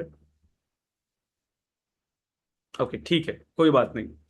मैंने आपको बोला कि बहुत सारी प्रोग्रामिंग लैंग्वेजेस है, okay classes and instances, okay देखो उसका कंसेप्ट बहुत अलग होता है। ऑब्जेक्ट ओरिएंटेड प्रोग्रामिंग क्या है? अब आप मुझे देखो, आप एक काम करने जा रहे हो, एक आप कोई काम कर रहे हो है ना, तो उस काम को करने के लिए क्या चाहिए? उसका एक वे होता है, यस और नो? उस काम को करने के लिए उसका एक वे पता होना चाहिए, या फिर एक मेथोडोलॉजी हम उसको बोलते हैं। क्या बोलते हैं? उस काम को करने की मेथोडोलॉजी, या फिर उसको बोलते हैं प्रोसेस, उसको बोलते हैं स्ट्रक्चर, कि उस काम को करने के लिए क्या होता है? एक मेथोडोलॉजी होती है, राइट, पैराडाइम होता है उसका एक। तो वो चीज होती है ये प्रोग्रामिंग। जैसे मैंने आपको कहा कि मुझे आप एक कोई भी, अब ये प्रोफेशन छोड़ो डेवलपर का, सॉफ्टवेयर डेवलपर का, कोई दूसरा डेवलपर जो भी काम कर रहा है, जो नई चीजें डेवलप कर सकता है वो डेवलपर है। जैसे आप घर बना रहे हो, अब घर बनाने के लिए भी उसका भी एक वे होगा, उसकी भी एक मेथोडोलॉजी होगी, यस और नो? विदाउट मेथोडोलॉजी घर बनेगा क्या? विदाउट कोई ये कोई उसका कोई स्ट्रक्चर नहीं है, कोई वे नहीं है, और कैसे आप बना रहे हो, कैसे स्टार्ट किया, कुछ भी स्टार्ट किया एकदम डायरेक्टली, एकदम फाउंडेशन ना स्टार्ट करते हुए डायरेक्टली दीवार ही बनाना स्टार्ट कर दिया, पॉसिबल है क्या? उसकी एक मेथोडोलॉजी होती है कि कैसे वहां पर प्रॉपरली वेंटिलेशन मुझे देना है, कैसे उसका स्ट्रक्चर मुझे प्लान करना है, प्लानिंग के साथ उसको करना पड़ेगा। मुझे उस घर में सिक्योरिटी चाहिए, तो विंडोज कैसी होनी चाहिए, डोर्स कैसे होने चाहिए, सिक्योरिटी भी आनी चाहिए उसमें। कुछ कंपोनेंट से मुझे रीयूज करने हैं, तो मतलब एक कॉमन वॉशरूम वगैरह मुझे प्रॉपरली बनाना पड़ेगा कि सब लोग उसको यूज कर पाए, राइट, और कुछ ऐसा जो सब लोग एक्सेस भी कर पाए वहां से, करेक्ट। तो ये कुछ चीजें हैं जो रिलेट होती है, करेक्ट, मतलब एक वे होता है उसको करने के लिए, कुछ भी काम को स्टार्ट करने के लिए उसकी एक मेथोडोलॉजी होती है, उसकी एक वे होती है, उसकी एक प्रोसीजर होती है, करेक्ट। तो वही वे है आपकी ऑब्जेक्ट ओरिएंटेड प्रोग्रामिंग। तो उस डेवलपमेंट का, उस प्रोग्रामिंग का एक वे है, प्रोग्रामिंग का एक वे है, प्रोग्रामिंग का एक वे है, प्रोग्रामिंग की एक मेथोडोलॉजी है, और वो मेथोडोलॉजी हमारे पास object oriented programming methodology. So object oriented programming, उस मेथोडोलॉजी को हम कह रहे हैं ऑब्जेक्ट ओरिएंटेड प्रोग्रामिंग, ठीक है। ऑब्जेक्ट ओरिएंटेड क्या है? एक मेथोडोलॉजी है, एक कंसेप्ट है, ठीक है, जो सॉफ्टवेयर डेवलपमेंट में यूज होता है, और हम यही मेथोडोलॉजी का यूज करके सॉफ्टवेयर को बनाते हैं, ठीक है। अब देखो ये मेथोडोलॉजी को कैसे लिया है, कि इस मेथोडोलॉजी में उन्होंने क्या किया कि आप कोई भी नई चीज डेवलप कर रहे हो उसको रियल वर्ल्ड के साथ कंपेयर करो। उसको कैसे करो? रियल वर्ल्ड के साथ कंपेयर करो। रियल वर्ल्ड के साथ कंपेयर करने से क्या होता है? उसको इमेजिन करना सिंपल हो जाता है, यस और नो?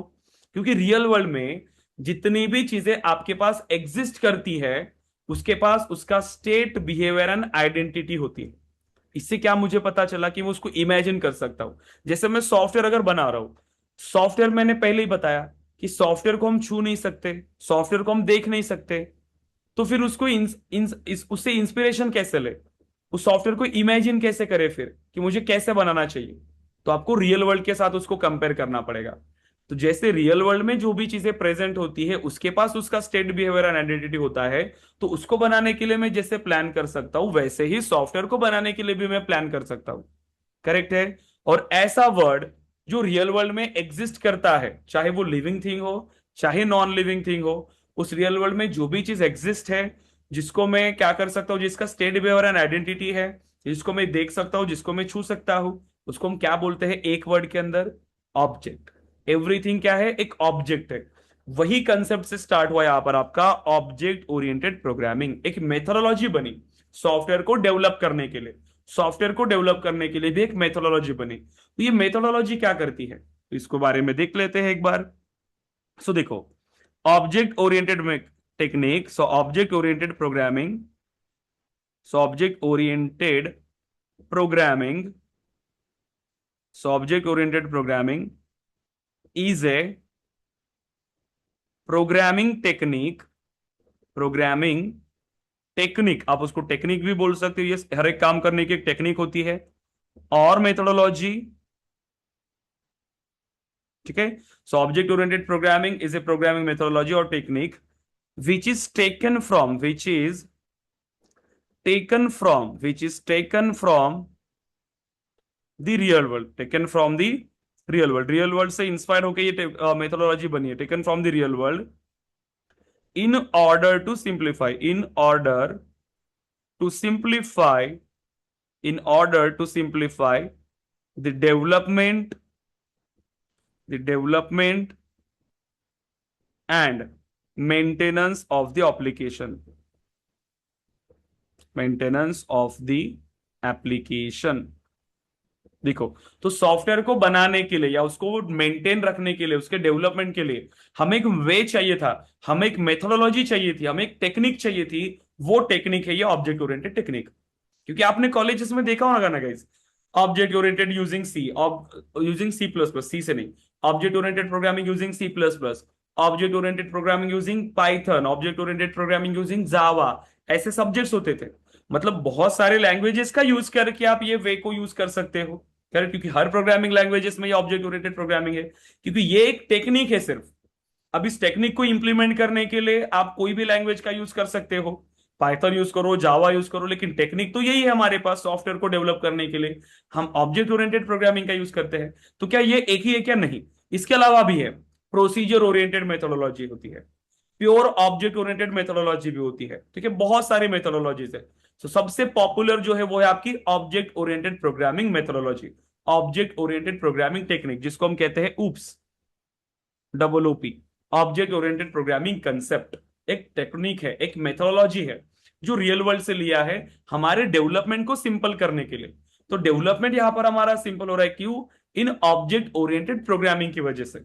और सबसे पहला क्वेश्चन, अगर आप नॉर्मल इसके लिए जा रहे हो, सेल्सफोर्स में तो आपको ये क्वेश्चन नहीं पूछेंगे, क्योंकि सेल्सफोर्स में ज्यादातर जो डेटा के रिलेटेड क्वेश्चन पूछते हैं सेल्सफोर्स के प्लेटफॉर्म के रिलेटेड, लेकिन ये भी क्वेश्चन पूछ सकते हैं अगर प्रोग्रामिंग के रिलेटेड कुछ पूछ रहे तो, ऑब्जेक्ट ओरिएंटेड प्रोग्रामिंग क्या है।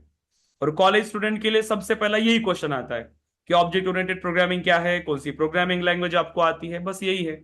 करेक्ट, अगर आप बिना इसके भी जा रहे हो, अभी आप अप्लाई कर रहे हो, तो पहला क्वेश्चन आपको यही आने वाला है, क्योंकि जो कॉलेज स्टूडेंट्स है उनसे फंडामेंटल ज्यादा एक्सपेक्ट किया जाता है, फंडामेंटल नॉलेज ज्यादा चाहिए, फंडामेंटल स्ट्रांग होनी चाहिए। ठीक है।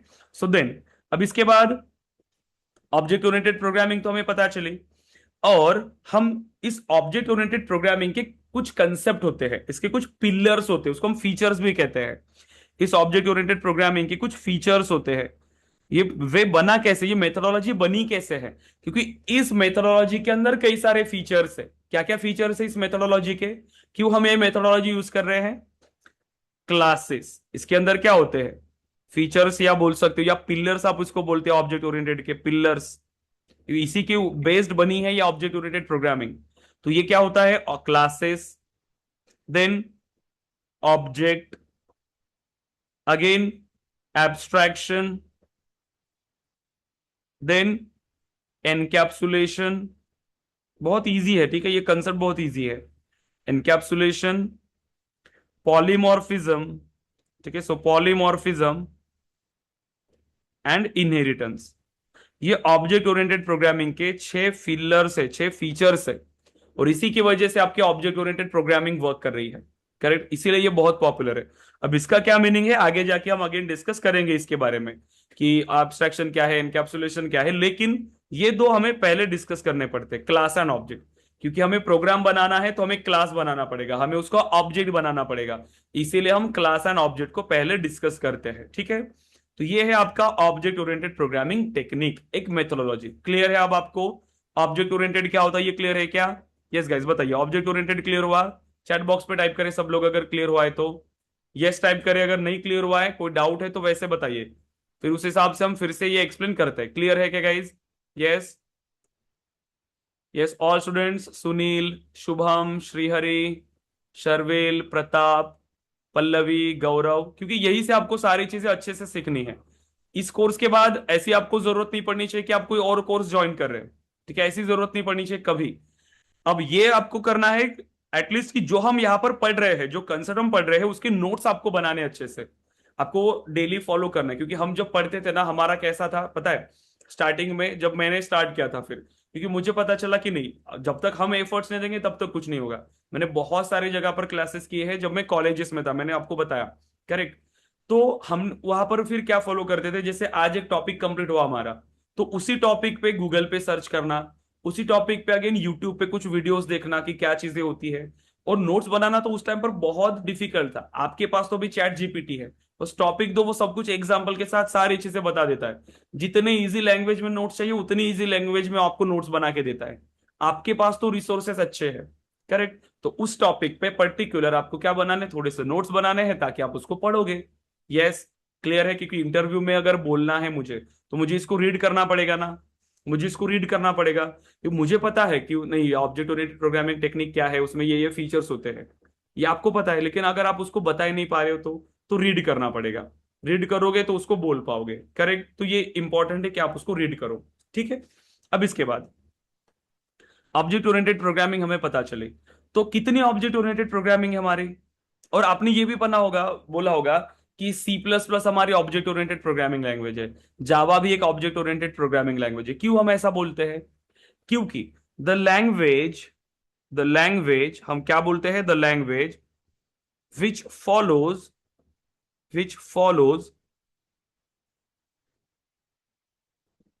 all the concepts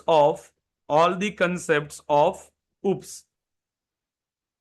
the language, जो लैंग्वेज ऑब्जेक्ट ओरिएंटेड प्रोग्रामिंग के सभी कंसेप्ट को फॉलो करती है। सभी कंसेप्ट मतलब कौन से कंसेप्ट? ये कंसेप्ट, ये सभी कंसेप्ट। उस लैंग्वेज के अंदर क्लास होगा, उस क्लास के अंदर ऑब्जेक्ट होंगे, उस क्लास के अंदर एब्स्ट्रैक्शन होगा, एनकैप्सुलेशन होगा, पॉलीमॉर्फिज्म होगी, इनहेरिटेंस होगी। ये मेन फीचर्स है। डेटा हाइडिंग के लिए यूज होते हैं, रीयूजेबिलिटी के लिए यूज होते हैं, सिक्योरिटी प्रोवाइड करते हैं हम इनके थ्रू, करेक्ट। तो ये इंपॉर्टेंट है। और जो लैंग्वेज जो इस ऑब्जेक्ट ओरिएंटेड प्रोग्रामिंग के सभी कंसेप्ट को फॉलो करती है, उस लैंग्वेज को हम कहते हैं ऑब्जेक्ट ओरिएंटेड प्रोग्रामिंग लैंग्वेज। इसीलिए आपने सी प्लस प्लस को ऑब्जेक्ट ओरिएंटेड कहा, जावा भी एक ऑब्जेक्ट ओरिएंटेड है, पाइथन भी ऑब्जेक्ट ओरिएंटेड है, हम जो सीख रहे हैं अपेक्स भी ऑब्जेक्ट ओरिएंटेड है, करेक्ट। सी को नहीं बोलते, सी क्योंकि वो प्रोसीजर ओरिएंटेड है, उसमें आपको ये क्लास वगैरह का ऑप्शन नहीं मिलेगा, उसमें आप एब्स्ट्रैक्शन एनकैप्सुलेशन नहीं कर सकते। लेकिन इनमें से आप कोई भी लैंग्वेज सीखो, आपको ये सब सीखना पड़ता है, आपको ये सारी चीजें पता होती है, ठीक है। तो ये चीज है कि ये सभी लैंग्वेजेस जो ऑब्जेक्ट ओरिएंटेड प्रोग्रामिंग लैंग्वेज है, उसको हम इसीलिए ऑब्जेक्ट ओरिएंटेड प्रोग्रामिंग लैंग्वेज बोल रहे हैं क्योंकि ये उन कंसेप्ट को फॉलो करती है, ठीक है। अब आते हैं अपने मेन पार्ट के ऊपर। सो अपेक्स भी हमारी ऑब्जेक्ट ओरिएंटेड प्रोग्रामिंग लैंग्वेज है, उसकी डेफिनेशन हमने समझ लिया, ऑब्जेक्ट ओरिएंटेड का कंसेप्ट हमने समझ लिया। अब आते हैं हमारे मेन प्रोग्रामिंग पे ऊपर, ठीक है, प्रोग्रामिंग। अब मुझे अगर लैंग्वेज सीखनी है, ठीक है, मुझे ऑब्जेक्ट ओरिएंटेड या कोई भी लैंग्वेज अगर मुझे सीखनी है, कैसे सीखोगे? कैसे सीखोगे? कैसे सीखोगे? कोई भी लैंग्वेज अगर आपको अभी सीखनी है, कैसे सीखोगे? अगर मैं डायरेक्टली आपको बोलूं, ठीक है, अगर आपको सपोज करो अभी आप हिंदी में बात करते हो, है ना, मराठी में बात करते हो, मैंने आपको बोला डायरेक्टली कि आप मुझे इंग्लिश में एक पैराग्राफ लिखो या एक पैराग्राफ को रीड करो, ठीक है, मुझे लेटर लिख के बताओ, ठीक है, इंग्लिश के अंदर। अब आप मुझे बताइए, जब आपने उसको सीखा ही नहीं है तो आप उसको लिख पाओगे क्या? बताओ, लिख पाओगे क्या उसको? नहीं, पॉसिबल ही नहीं है। और हम अगर ये एक्सपेक्ट करेंगे कि पहले दिन में कोड करूंगा, और देखो कोड तो करेंगे ठीक है, लेकिन बहुत बेसिक से, एकदम हाई लेवल से आपको वो नहीं आने वाला कि आपको कोई कोड दिया जाए और मैं बोलूँ कि इस कोड को एक्सप्लेन करो। कैसे पता चलेगा उसके बारे में अगर आपको कोई आइडिया नहीं है तो? राइट। तो सबसे इंपॉर्टेंट क्या है कोई भी लैंग्वेज को सीखने के लिए? आपको जीरो से उसको स्टार्ट करना पड़ेगा। क्या से स्टार्ट करना पड़ेगा? एकदम जीरो से। क्योंकि अगर मैं डायरेक्टली आपको बोलूं कि मैं इंग्लिश में जो पढ़ के बताओ उसको लिख के बताओ तो नहीं पाएगा। लेकिन आप क्या करोगे? आप अल्फाबेट्स, अल्फाबेट से आप स्टार्ट करो। कैरेक्टर्स क्या होते हैं, क्या क्या स्पेशल कैरेक्टर्स उसके पास है, उससे आप स्टार्ट करो। इससे क्या बनेंगे? वर्ड्स बनते हैं उस लैंग्वेज के अंदर, मतलब वोकैबुलरी। ठीक है, वोकैबुलरी है। हर लैंग्वेज के अंदर क्या होता है? वोकैबुलरी होती है, उसका मीनिंग होता है। यस और नो? उसका एक मीनिंग होता है, वोकैबुलरी होती है। वोकैबुलरी सबसे ज्यादा इंपॉर्टेंट है, क्योंकि मुझे उसका पता है कि मैंने आपको बोला गो, मैंने आपको बोला कम, राइट, मैंने आपको बोला ज्वाइन, मैंने आपको बोला फास्ट। इसका वर्ड आपको पता है, इसका मीनिंग आपको पता है, तो आप समझ पा रहे हो। करेक्ट। तो मीनिंग पता होना चाहिए, उसकी वोकैबुलरी हमें पता होनी चाहिए। वोकैबुलरी जब पता है तभी तो मैं उस वर्ड का यूज करके एक सेंटेंस बना सकता हूं ना। तब जाके मैं एक सेंटेंस बना सकता हूं। अगर मुझे सेंटेंस ही बनाना ही आएगा, अगर जो मुझे वोकैबुलरी नहीं पता, तो मैं सेंटेंस नहीं बना सकता हूं। मुझे एक एक वर्ड ही नहीं पता। करेक्ट। अगर सेंटेंस नहीं बना पा रहे हो तो पैराग्राफ लिख पाओगे क्या? नहीं। तो सेंटेंस से पैराग्राफ बन रहे हैं, और ऐसे ही पैराग्राफ्स बना के तो लोग बुक बना रहे हैं, बुक लिख रहे हैं, लेटर्स लिख रहे हैं, कुछ भी लिख रहे हैं। करेक्ट। क्यों? लेकिन स्टार्ट तो अल्फाबेट से किया, वर्ड्स का मीनिंग उन्होंने समझा, तब जाके वो इंप्लीमेंट किया। कोडिंग भी वैसी ही है। अगर मुझे प्रोग्रामिंग लैंग्वेज सीखनी है तो मुझे क्या करना पड़ेगा? मुझे जीरो से स्टार्ट करना पड़ेगा। ठीक है, मुझे जीरो से स्टार्ट करना पड़ेगा। यहां से भी मुझे एकदम जीरो से स्टार्ट करना पड़ेगा। यहाँ पे भी मेरे पास स्पेशल कैरेक्टर्स होते हैं, ये स्पेशल कैरेक्टर्स होते हैं, डिजिट्स होते हैं। ठीक है। और यहाँ पे भी वोकैबुलरी होती है। क्या होती है यहाँ पर भी? वोकैबुलरी। उसको हम क्या कहते हैं? कीवर्ड। उसको हम क्या कहते हैं? कीवर्ड।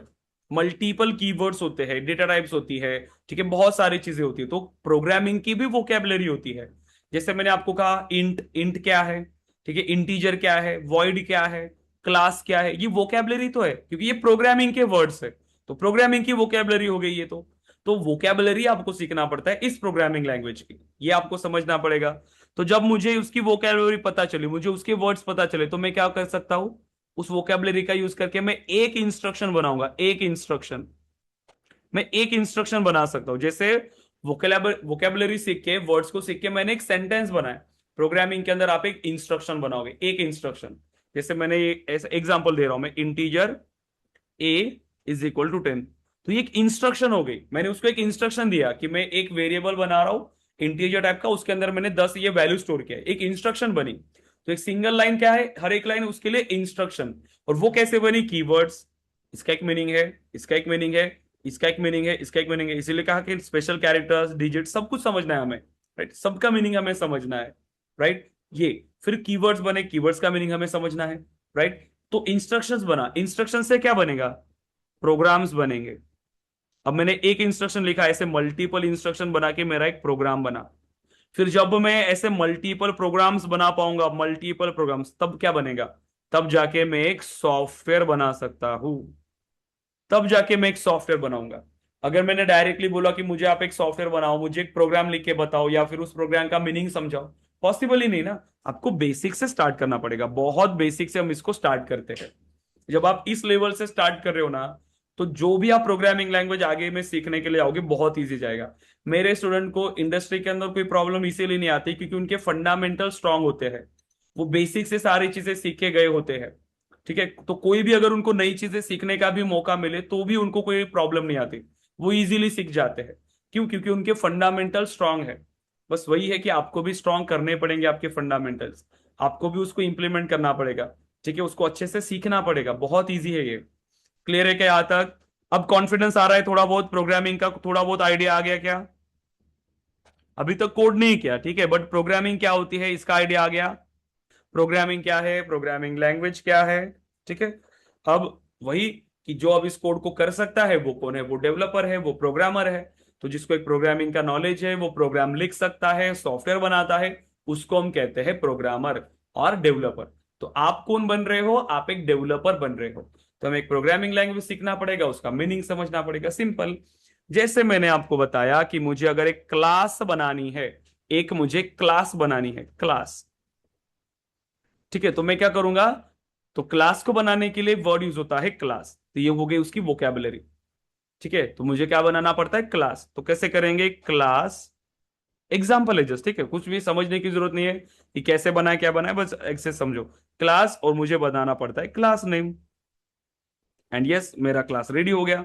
इसके अंदर फिर मैं बाकी का कोड लिखूंगा जो भी मेरी रिक्वायरमेंट होगी। तो अगर मैं ऐसे नाम दे रहा हूं इसको, जैसे कि एक डेटा टाइप भी लिखते हैं उसमें, access modifier public class students, तो मेरा ये स्टूडेंट्स का एक क्लास बन गया। देखो कितना सिंपल है ये।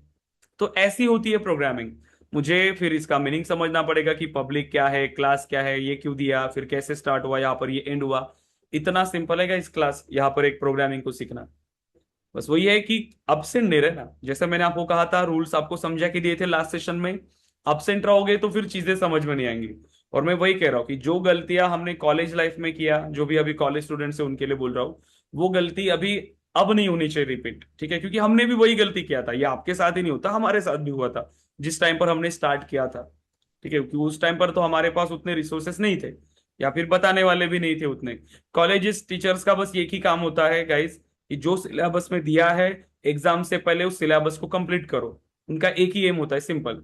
आप उसमें से क्या सीख रहे हो उनको कुछ लेना देना नहीं है, उनका काम है उनका सिलेबस कंप्लीट करके देना। क्योंकि आप ये सब्जेक्ट सेम सी, सी प्लस प्लस, जावा, पाइथन, ये कॉलेज में भी थे, कॉलेज सिलेबस में, लेकिन कॉलेज से निकलने के बाद किसी को भी याद नहीं रहते। क्योंकि हम भी सिर्फ उसी लिए पढ़ते हैं एग्जाम को देने के लिए। लेकिन उस एग्जाम का इंडस्ट्री को भी पता है कि उस एग्जाम का कुछ भी उतना वैलिड नहीं है। उन्होंने एग्जाम लिखा है, कॉलेजेस में पढ़ा है, उसका मतलब ये नहीं कि उसको वो टेक्नोलॉजी आती है या उसको वो सब्जेक्ट आता है। क्योंकि उनको भी पता है, इसीलिए आपके इंटरव्यूज होंगे प्रोग्रामिंग के ऊपर। बट स्टूडेंट्स रेडी नहीं होते लास्ट ईयर में, क्योंकि रियलाइज करने में प्रॉब्लम होती है बहुत। लास्ट में उनको रियलाइज होता है कि नहीं, मुझे पहले ही उसको स्टार्ट करना चाहिए था, राइट। इसीलिए तो इतना कंसेप्ट अभी हमने यहाँ पर समझ लिया कि प्रोग्रामिंग क्या है, कीवर्ड क्या है। ठीक है, सो कंप्यूटर क्या होता है, ओके। कंप्यूटर के अंदर ट्रांसलेटर्स क्या होते हैं, ठीक है, ट्रांसलेटर्स के बारे में हमने समझा। उसके बारे में, उसके बाद प्रोग्रामिंग लैंग्वेज, ठीक है, प्रोग्रामिंग लैंग्वेज कि एक प्रोग्रामिंग लैंग्वेज क्या होती है, कितने टाइप की होती है, हाई लेवल या लो लेवल। मतलब ये कंप्यूटर लैंग्वेज है, हाई लेवल और लो लेवल, जो कंप्यूटर को समझती है, बाइनरी। फिर ऑब्जेक्ट ओरिएंटेड, अपेक्स के बारे में समझा, और ऑब्जेक्ट ओरिएंटेड के बारे में। तो ये बेसिक हमने चीजें यहाँ पर डिस्कस किया। ठीक है, आज का मॉड्यूल आप चाहो तो इसको अच्छे से रीड करो, इसके नोट्स बना लो, थोड़ा सा रिसर्च करो इसके बारे में, करेक्ट। और कल हम रियल प्रोजेक्ट को स्टार्ट करेंगे, रियल प्रोजेक्ट्स हम बनाएंगे, मतलब एक प्रोग्राम्स वगैरह बनाएंगे। तो कल का जो हमारा टॉपिक होगा, प्रोग्रामिंग, अपेक्स प्रोग्रामिंग, क्योंकि हम अपेक्स प्रोग्रामिंग को स्टार्ट करेंगे। कल हम अपना पहला अपेक्स प्रोग्राम बनाएंगे। तो कल का हमारा मेन टॉपिक होगा क्लास, क्योंकि प्रोग्रामिंग है तो क्लास से स्टार्ट होगी, और ऑब्जेक्ट। तो कल का हमारा मेन फोकस रहेगा क्लास और ऑब्जेक्ट के ऊपर। तो आप चाहो तो थोड़ा सा इसके बारे में रिसर्च करके आओ, मैं कुछ क्वेश्चन आपको पूछूंगा, बट इतना आप प्रिपेयर करके आओ, मैं आपसे क्वेश्चन भी पूछूंगा। ठीक है, क्लियर है क्या गाइस यहां तक? यस, कमेंट करो यस अगर आप क्लियर है तो। चैट बॉक्स पे कोई डाउट्स है तो पूछो। Yes, Gaurav, Pallavi, yes guys, Pratap, Sharvil, Shrihari, Shubham, yes clear है। सो कॉन्फिडेंस आएगा आपको, धीरे धीरे धीरे धीरे चीजें आप इंप्रूव करोगे। एकदम से ऐसा एक्सपेक्ट भी मत ना करना खुद से भी, ठीक है, खुद से भी ऐसा एक्सपेक्ट मत ना करना कि हम एक ही दिन में स्ट्रांग हो जाएंगे। कोई भी चीज जब आप स्टार्ट करो उसको बेसिक से, धीरे धीरे जब हम इसको इंप्रूव करते हैं तब हम उसमें परफेक्ट होते हैं। एट अ टाइम या जस्ट स्टार्ट किया तो उसमें नहीं होगा, एफर्ट्स देने पड़ेंगे, टाइम देना पड़ेगा। ठीक है, क्योंकि अभी टेक के टाइम पर ऐसे डेवलपर्स की ज्यादा नीड है जिसके फंडामेंटल स्ट्रांग है, फंडामेंटल जिसके क्लियर है, वो कुछ भी काम कर सकता है, फिर जो उसको काम मिलेगा कुछ भी। बट अगर फंडामेंटल स्ट्रांग नहीं है तो हमेशा कंफ्यूज रहोगे इंडस्ट्री में जाने के बाद भी। ठीक है, ओके गाइस, सो कल का हमारा ये मॉड्यूल रहेगा। मुझे आप ये बताओ, सेल्सफोर्स का एनवायरनमेंट कितने लोगों ने बनाया? जो स्टूडेंट्स न्यू है, जिन्होंने कल पहले शायद बना नहीं था, तो सेल्सफोर्स का ऑर्ग है क्या आपके पास? ये ऑर्ग है क्या, ये वाला ऑर्ग? सो login.salesforce.com, क्योंकि यहां पर सेल्सफोर्स में इंप्लीमेंटेशन के लिए कुछ भी नहीं चाहिए। हाँ, यस, पल्लवी बोलिए। ये बना लिया ऑर्ग, क्योंकि जो भी कोडिंग वगैरह भी करेंगे ना हम लोग, तो उसी के अंदर होती है, आपके सेल्सफोर्स के अंदर ही हमें कोड वगैरह करना है, कुछ भी हमें इंस्टॉलेशन की यहां पर जरूरत नहीं है। सारी की सारी चीजें हमारी वेब पे ही वर्क करेंगी, सेल्सफोर्स के अंदर ही, बस हमें एक इंटरनेट कनेक्शन चाहिए। और कल से ध्यान रखना, मैं जानबूझ के कैमरास ऑन नहीं कराता हूँ गाइस, क्योंकि मॉर्निंग का टाइम है, ठीक है, पता है मुझे, तो कैमरा में इसीलिए ऑन नहीं कराता, लेकिन प्लीज आप फोकस्ड रहो। जब कैमरास ऑन होते हैं बाकी स्टूडेंट्स के, तो मुझे पता चल जाता है कि नहीं आप फोकस्ड हो, आप स्क्रीन पे ही देख रहे हो, बट ठीक है, हर कोई कंफर्टेबल नहीं होता है, इसीलिए मैं उतना फोर्स नहीं करता हूं। बट अगर आप पॉसिबल है तो कैमरा ऑन करके बैठा करो क्लास के अंदर, फोकस्ड रहो, स्क्रीन के ऊपर आपका फोकस होना चाहिए कि क्या क्या चीजें हम डिस्कस कर रहे हैं, ठीक है। तो जब मुझे ऐसा लगेगा कि नहीं आपका प्रोग्रेस बहुत कम है, तो मैं ये भी फोर्स कर सकता हूँ कि सभी को कैमराज ऑन करके बैठने पड़ेंगे, ताकि मुझे पता चलेगा। कोई भी मोबाइल से ज्वाइन नहीं करेगा, मोबाइल से इतनी सी स्क्रीन दिख रही है, अब उसमें मैं कहाँ क्लिक कर रहा हूँ, क्या कोड लिख रहा हूँ, वो तो अच्छे से दिखेगा ही नहीं आपको, इसीलिए लैपटॉप से ही ज्वाइन करो। Okay, clear guys all students? Okay, but कल जो है वो एक्सेस, मुझे सुनील की रिक्वेस्ट आई थी, सुनील का एक्सेस हो गया, एंड प्रताप का एक्सेस हो गया, हरि का एक्सेस हो गया, श्री हरि का। बाकी स्टूडेंट्स का एक्सेस लिया नहीं आपने, कोई रिक्वेस्ट नहीं आई थी मुझे यहाँ पर पेमेंट की, तो आपकी प्रोसेस नहीं हुई, आपका लॉगिन नहीं भी बनानी होगा, पता नहीं क्या किया है नहीं, लेकिन मुझे पेमेंट की रिक्वेस्ट नहीं है। 3 लोगों की आई, मैंने उनको एक्सेस दे दिया है, अगर वो लॉगिन करते तो उनके डैशबोर्ड में वो कोर्स दिख जाएगा, ठीक है। शर्विल प्लीज आप उसको कंप्लीट कर लो आज, ठीक है। शुभम उसका एक्सेस ले लो आज, पल्लवी सेम आप भी, ओके। गौरव, Okay. प्रताप, ओके आपका तो हो गया, प्रताप, हरि, हाँ यस। पल्लवी क्या करना है देखो, पहले मैं इसका एक्सेस बता देता हूँ, क्योंकि आज हाँ। का अभी रिकॉर्डेड सेशन आपको कैसे एक्सेस करोगे, अभी आपको अगर सेशन रिवाइज करना है तो आप कैसे रिवाइज करोगे, तो यहां पर ये हमारा प्लेटफॉर्म है, आपको सेशन रिवाइज करने हैं। लॉगिन पे क्लिक करेंगे Okay. तो आपका अकाउंट आपको नहीं है अभी, ठीक है, यूजर नेम और पासवर्ड है कि आपके पास नहीं, तो पहले रजिस्टर नाउ, रजिस्टर नाउ पे क्लिक करेंगे। सब लोग ध्यान दो, ठीक है। गौरव, जिन्होंने भी नहीं बनाया, Sharvil, Shubham, first name, last name, user name, email address, then आपका पासवर्ड एंड पासवर्ड कंफर्मेशन, सभी डिटेल इसमें ऐड करो प्रॉपर। डिटेल ऐड करने के बाद फिर क्या करना है हमें, डिटेल ऐड करने के बाद आपका यूजर नेम और पासवर्ड बन जाएगा, यूनिक यूजर नेम ऐड करना, आपका वैलिड ईमेल एड्रेस, और जो पासवर्ड आपको रखना है लॉगिन करने के लिए। लॉगिन पे क्लिक करेंगे अब बाद में, तो अब मेरा यूजर नेम और पासवर्ड मेरे पास है, तो मैंने एक बनाया है यहाँ पर, मैं लॉगिन कर रहा हूँ, देखो यूजर नेम डाला, पासवर्ड डाला, साइन इन पे क्लिक किया, तो जैसे साइन इन करूंगा मैं डैशबोर्ड में आ जाऊंगा अपने। तो मेरे डैशबोर्ड में देखो मुझे 4 कोर्सेस मिल रहे हैं, 4 कोर्सेस, 3 है आई थिंक, वो एक डिलीट हो गया होगा, ठीक है। लेकिन अब आप आ जाओ लाइव बैच के अंदर, आपका जो बैच है वो ये फर्स्ट बैच है, ठीक है, ये वाला जो पहले में ही दिख रहा है। क्लिक करना है इस पे, क्लिक करने के बाद मैंने कल ही इसको ऐड टू कार्ट किया था, तो मुझे व्यू कार्ट की बटन आ रही है, फिर से मैं व्यू कार्ट पे क्लिक करूंगा तो ये मुझे दिख रहा है। सिंपल क्या करेंगे, प्रोसीड टू चेकआउट, ठीक है, यहाँ पर आपकी बिलिंग डिटेल्स, ताकि आपको कंफर्मेशन मेल भी आ जाएगा हमारी तरफ से कि आपने यहाँ पर ट्रेनिंग को ज्वाइन किया है, ठीक है। सो बिलिंग आपको मिल जाएगी इसकी, और सिंपल आपको क्या करना है, कंप्लीट पेमेंट, ठीक है। यहाँ पर आने के बाद आपको करना है यहाँ पे कंप्लीट पेमेंट। अब जैसे ही कंप्लीट पेमेंट पे क्लिक करोगे, आपको यहाँ पर क्यूआर कोड का ये ऑप्शन मिलेगा, यहां से आप चाहो तो पेमेंट करो, अदरवाइज यहाँ पर पेमेंट करने की जरूरत नहीं। ओके, चाहो तो कैसे, अभी कर भी नहीं सकते, ऑलरेडी पेमेंट हो चुका है, यहाँ पे मत करो, सिंपली इसको क्रॉस करो, क्योंकि यहाँ पर हम पेमेंट एक्सेप्ट भी नहीं करते ज्यादातर, तो इसको क्या करो, यहाँ पर क्रॉस करो और कैंसिल की बटन, सिंपल कैंसिल किया, तो आपकी पेमेंट रिक्वेस्ट हमारे सॉफ्टवेयर के अंदर रिफ्लेक्ट हो रही होगी अभी, पेमेंट पेंडिंग का, बट आपका पेमेंट हो चुका है यूपीआई पे, तो वो पेमेंट हम यहाँ पर ट्रांसफर करेंगे और आपको ये एक्सेस मिल जाएगा, सिंपल। क्लियर, ये चीज क्लियर हो गई सभी को? Yes. ओके, अब दूसरा पार्ट, सेल्सफोर्स में जो भी हम डेवलप करते हैं वो इस ऑर्ग के अंदर डेवलप करते हैं, ये हमारा सेल्सफोर्स का एनवायरनमेंट है जो हम इंडस्ट्री के लिए बनाते हैं, ठीक है। तो ये हमारा सेल्सफोर्स एनवायरनमेंट है, अब इसी के अंदर हमें सारी चीजें इंप्लीमेंट करनी है, तो कैसे करोगे, तो इसका अकाउंट हमें बनाना पड़ता है। देखो इंडस्ट्री में भी यही यूज हो रहा है, आप भी यही यूज कर रहे हो, सिर्फ इसमें कुछ लिमिटेशंस दिया है, क्या, कि आप ज्यादा डेटा इसमें नहीं बना सकते, सिंपल, क्यों, क्योंकि कोई इसको बिजनेस पर्पस के लिए यूज ना करे। बाकी जो फीचर आप इंडस्ट्री में यूज करने वाले हो एग्जैक्ट उसी का कॉपी होता है ये, सिर्फ यहां पर स्टोरेज लिमिटेशन है, लाइसेंस लिमिटेशन है, ताकि कोई इसको बिजनेस पर्पस के लिए यूज ना करे। तो लर्निंग पर्पस के लिए ये सेल्सफोर्स ने आपको फ्री दिया हुआ है, तो इसका अकाउंट बनाएंगे। ओके, गौरव, प्रताप, एंड हरी, आपने इसको बना लिया क्या?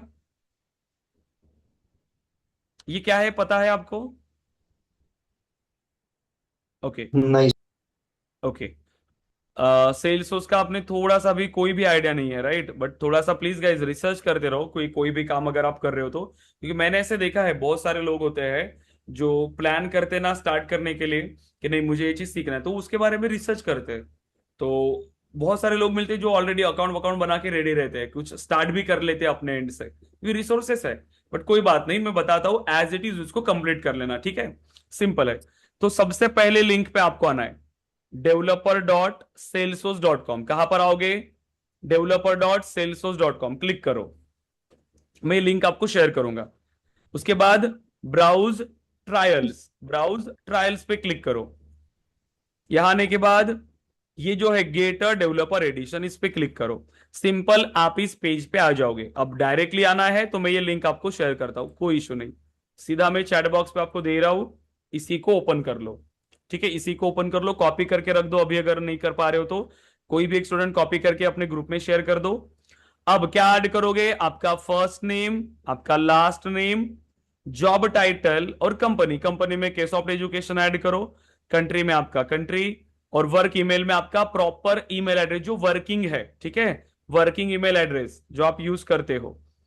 आई एग्री पे क्लिक करो। आई एग्री पे क्लिक करने के बाद साइन मी अप पे क्लिक करो। साइन मी अप, तो क्या होगा? जो ईमेल एड्रेस आपने यहां पर दिया है उस ईमेल पे आपको एक मेल आ जाएगा। साइन मी अप पे क्लिक करेंगे। इसको क्लिक करने के बाद,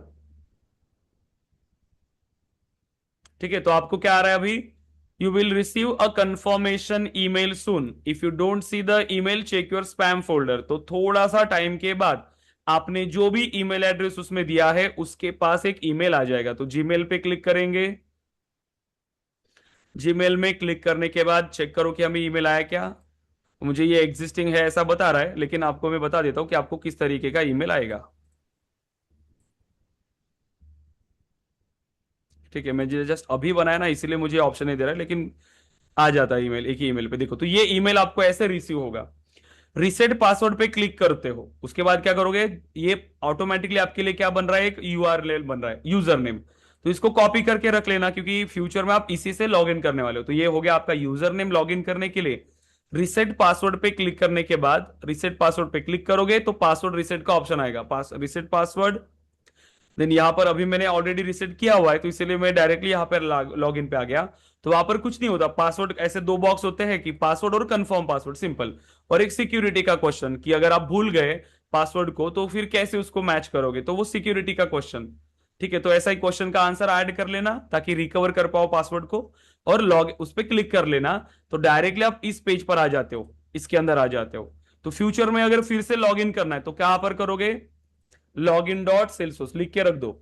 login.salesforce.com पे आपको आना है। आपका यूजर नेम जो आपको ईमेल पे मिला, ठीक है, जो ईमेल पे मिला था आपको अभी, ये हो गया आपका यूजर नेम। फिर जो आपने पासवर्ड, रिसेट पासवर्ड करने के बाद जो पासवर्ड आपने सेट किया वो पासवर्ड, तो यूजर नेम और पासवर्ड ऐड करके लॉग इन करोगे तो आप अपने अकाउंट में लॉग इन हो जाओगे। और कल से यहीं पर हम काम करने वाले हैं। तो जैसे मुझे अभी कोड वगैरह लिखना है तो उसके लिए क्या करते हैं, देखो पहले तो इतना ही बना लो, बस यही काम का है। कोडिंग करने के लिए जस्ट यहां पर आते हैं और डेवलपर कंसोल का ऑप्शन है, वहां पर हम कोड करने वाले हैं, ठीक है? तो कोई भी इंस्टॉलेशन नहीं, कुछ नहीं, सिंपली वेब पे सभी कुछ इंप्लीमेंट करना है, ठीक है? पल्लवी, गौरव, प्रताप, श्रीहरि, क्लियर है Hello. क्या यहाँ तक आप लोग? Can you repeat the process, like how to create the create account? करने के लिए, है ना? हाँ। ओके, सबसे पहला है कि जो लिंक मैंने आपको दिया उसको ओपन करोगे। क्लिक करोगे तो आप कौन से पेज पे आएंगे?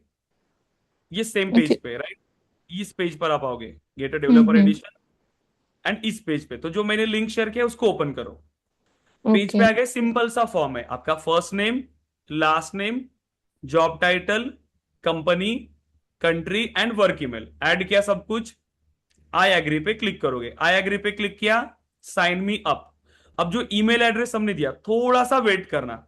वेट करने के बाद क्या होगा? आपको ये ईमेल आएगा। ओके, ईमेल आने के बाद ये हो गया आपका यूजर नेम। इसका भी देखोगे तो ये आपका यूजर नेम। रिसेट पासवर्ड पे क्लिक करोगे तो वहां पर पासवर्ड रिसेट का ऑप्शन आएगा। आपको पासवर्ड डालना है, उसको कंफर्म करना है, फिर से वही पासवर्ड डाल के और वहां पर एक बटन आएगा सबमिट का, कुछ भी बटन हो सकता है, क्लिक करोगे तो लॉग इन हो जाएगा डायरेक्टली। आप कहां पर आओगे? इस अकाउंट पे। सिंपल, तो आपका अकाउंट रेडी है।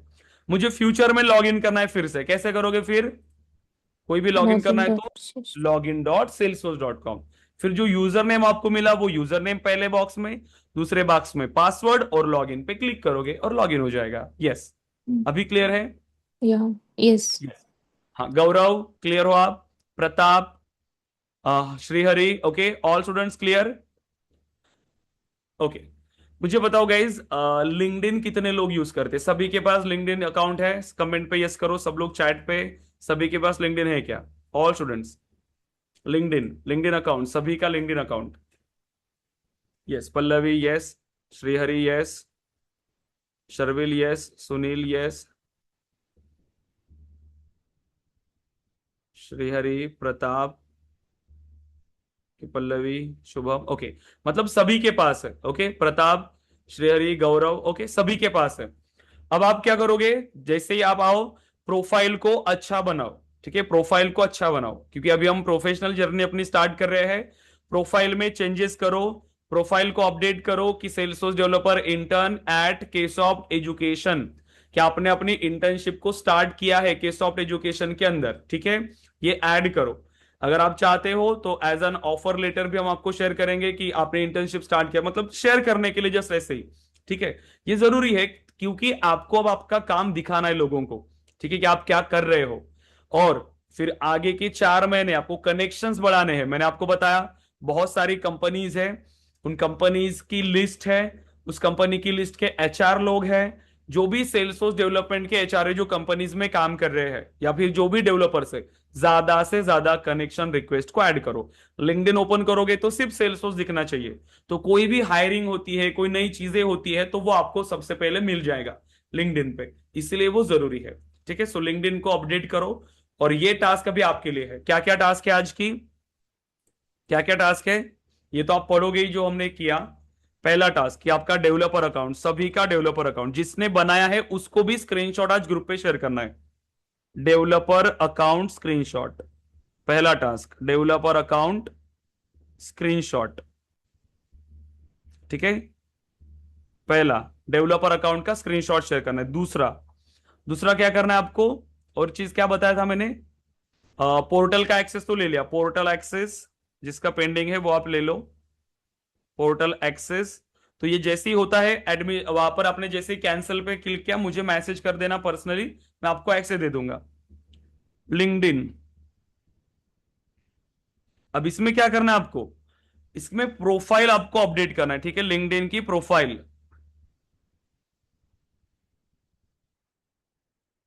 ठीक है, लिंक्डइन की प्रोफाइल आपको अपडेट करना है। वहां पर प्रॉपरली ऐड करो Salesforce developer intern at Ksoft education, उसमें सर्च करोगे कंपनी के सेक्शन में, तो केसॉफ्ट एजुकेशन को सर्च करो, वहां पर हमारा ये मिल जाएगा कंपनी का प्रोफाइल, उसको सिलेक्ट करो और अपनी जर्नी को स्टार्ट करो, ठीक है, क्योंकि ये इंपॉर्टेंट है। अभी सब कुछ हमें प्रोफेशनल वे में प्रॉपरली इसको इंप्लीमेंट करना है।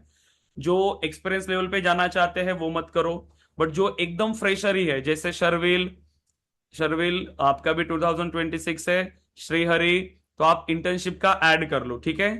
पल्लवी आप उसमें ऐड नहीं भी करोगे तो भी चलेगा, फिलहाल के लिए तो ऐड कर दो, ठीक है, बाद में तो रिमूव कर ही सकते हैं, कोई दिक्कत नहीं है।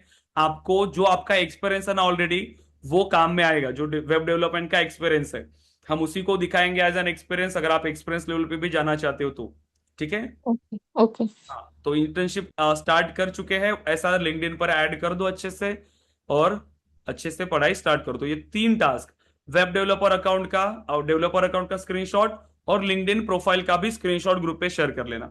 ये 2 स्क्रीनशॉट ग्रुप पे आज शेयर करेंगे, ठीक है, सभी लोग। टास्क क्लियर है? सो प्रैक्टिस करो अच्छे से, और कल से हम कोडिंग करेंगे। ओके गाइस, देन सो काफी ज्यादा लेट हुआ है, कोई ऐसा तो नहीं ना जिनको जल्दी जाना होता है ऑफिस का वगैरह, ऐसा कोई है? वैसा बता दो, मतलब हम उसी लेवल से फिर आपका सेशन का है ना टाइम ऐसे फिक्स करेंगे, क्योंकि अभी क्या है ना, मेरी ये बैच नहीं है आपके बैच के बाद, तो मैं थोड़ा सा आपको एक्सटेंड करवा रहा हूँ, लेकिन जब बैच स्टार्ट होती है तो टाइम पर करना पड़ता है। आप में से कोई है क्या ऐसा अभी कि जिनको जल्दी ऑफिस के लिए निकलना होता है, या हम एक पर्टिकुलर टाइम पे के ही उसको स्टॉप करना चाहिए, 9 बजे या 8:30 को ही स्टॉप होना चाहिए? फिलहाल के लिए चल जाएगा, मेरी बैच होने तक थोड़ा बहुत एक्सटेंड होगा। चलेगा ना? Yes, okay. Okay guys, so practice करिए अच्छे से और स्टार्ट करिए, इंप्लीमेंट करिए और उसका स्क्रीनशॉट ग्रुप पे शेयर करिए। ओके गाइस, तो मिलते हैं अगेन कल। तो अभी अभी टाइम टेबल बना लो और पढ़ाई स्टार्ट कर दो। ये नोट्स का एक्सेस मैं थोड़ी देर में आपको दूंगा सभी की ईमेल एड्रेस पे। आप सभी ने मुझे ईमेल दिया है, तो नोट्स का एक्सेस मैं शेयर कर दूं उसके ऊपर, ठीक है? ओके गाइस, सो अभी आप डिस्कनेक्ट कर सकते हैं guys. Thank you, thank you guys.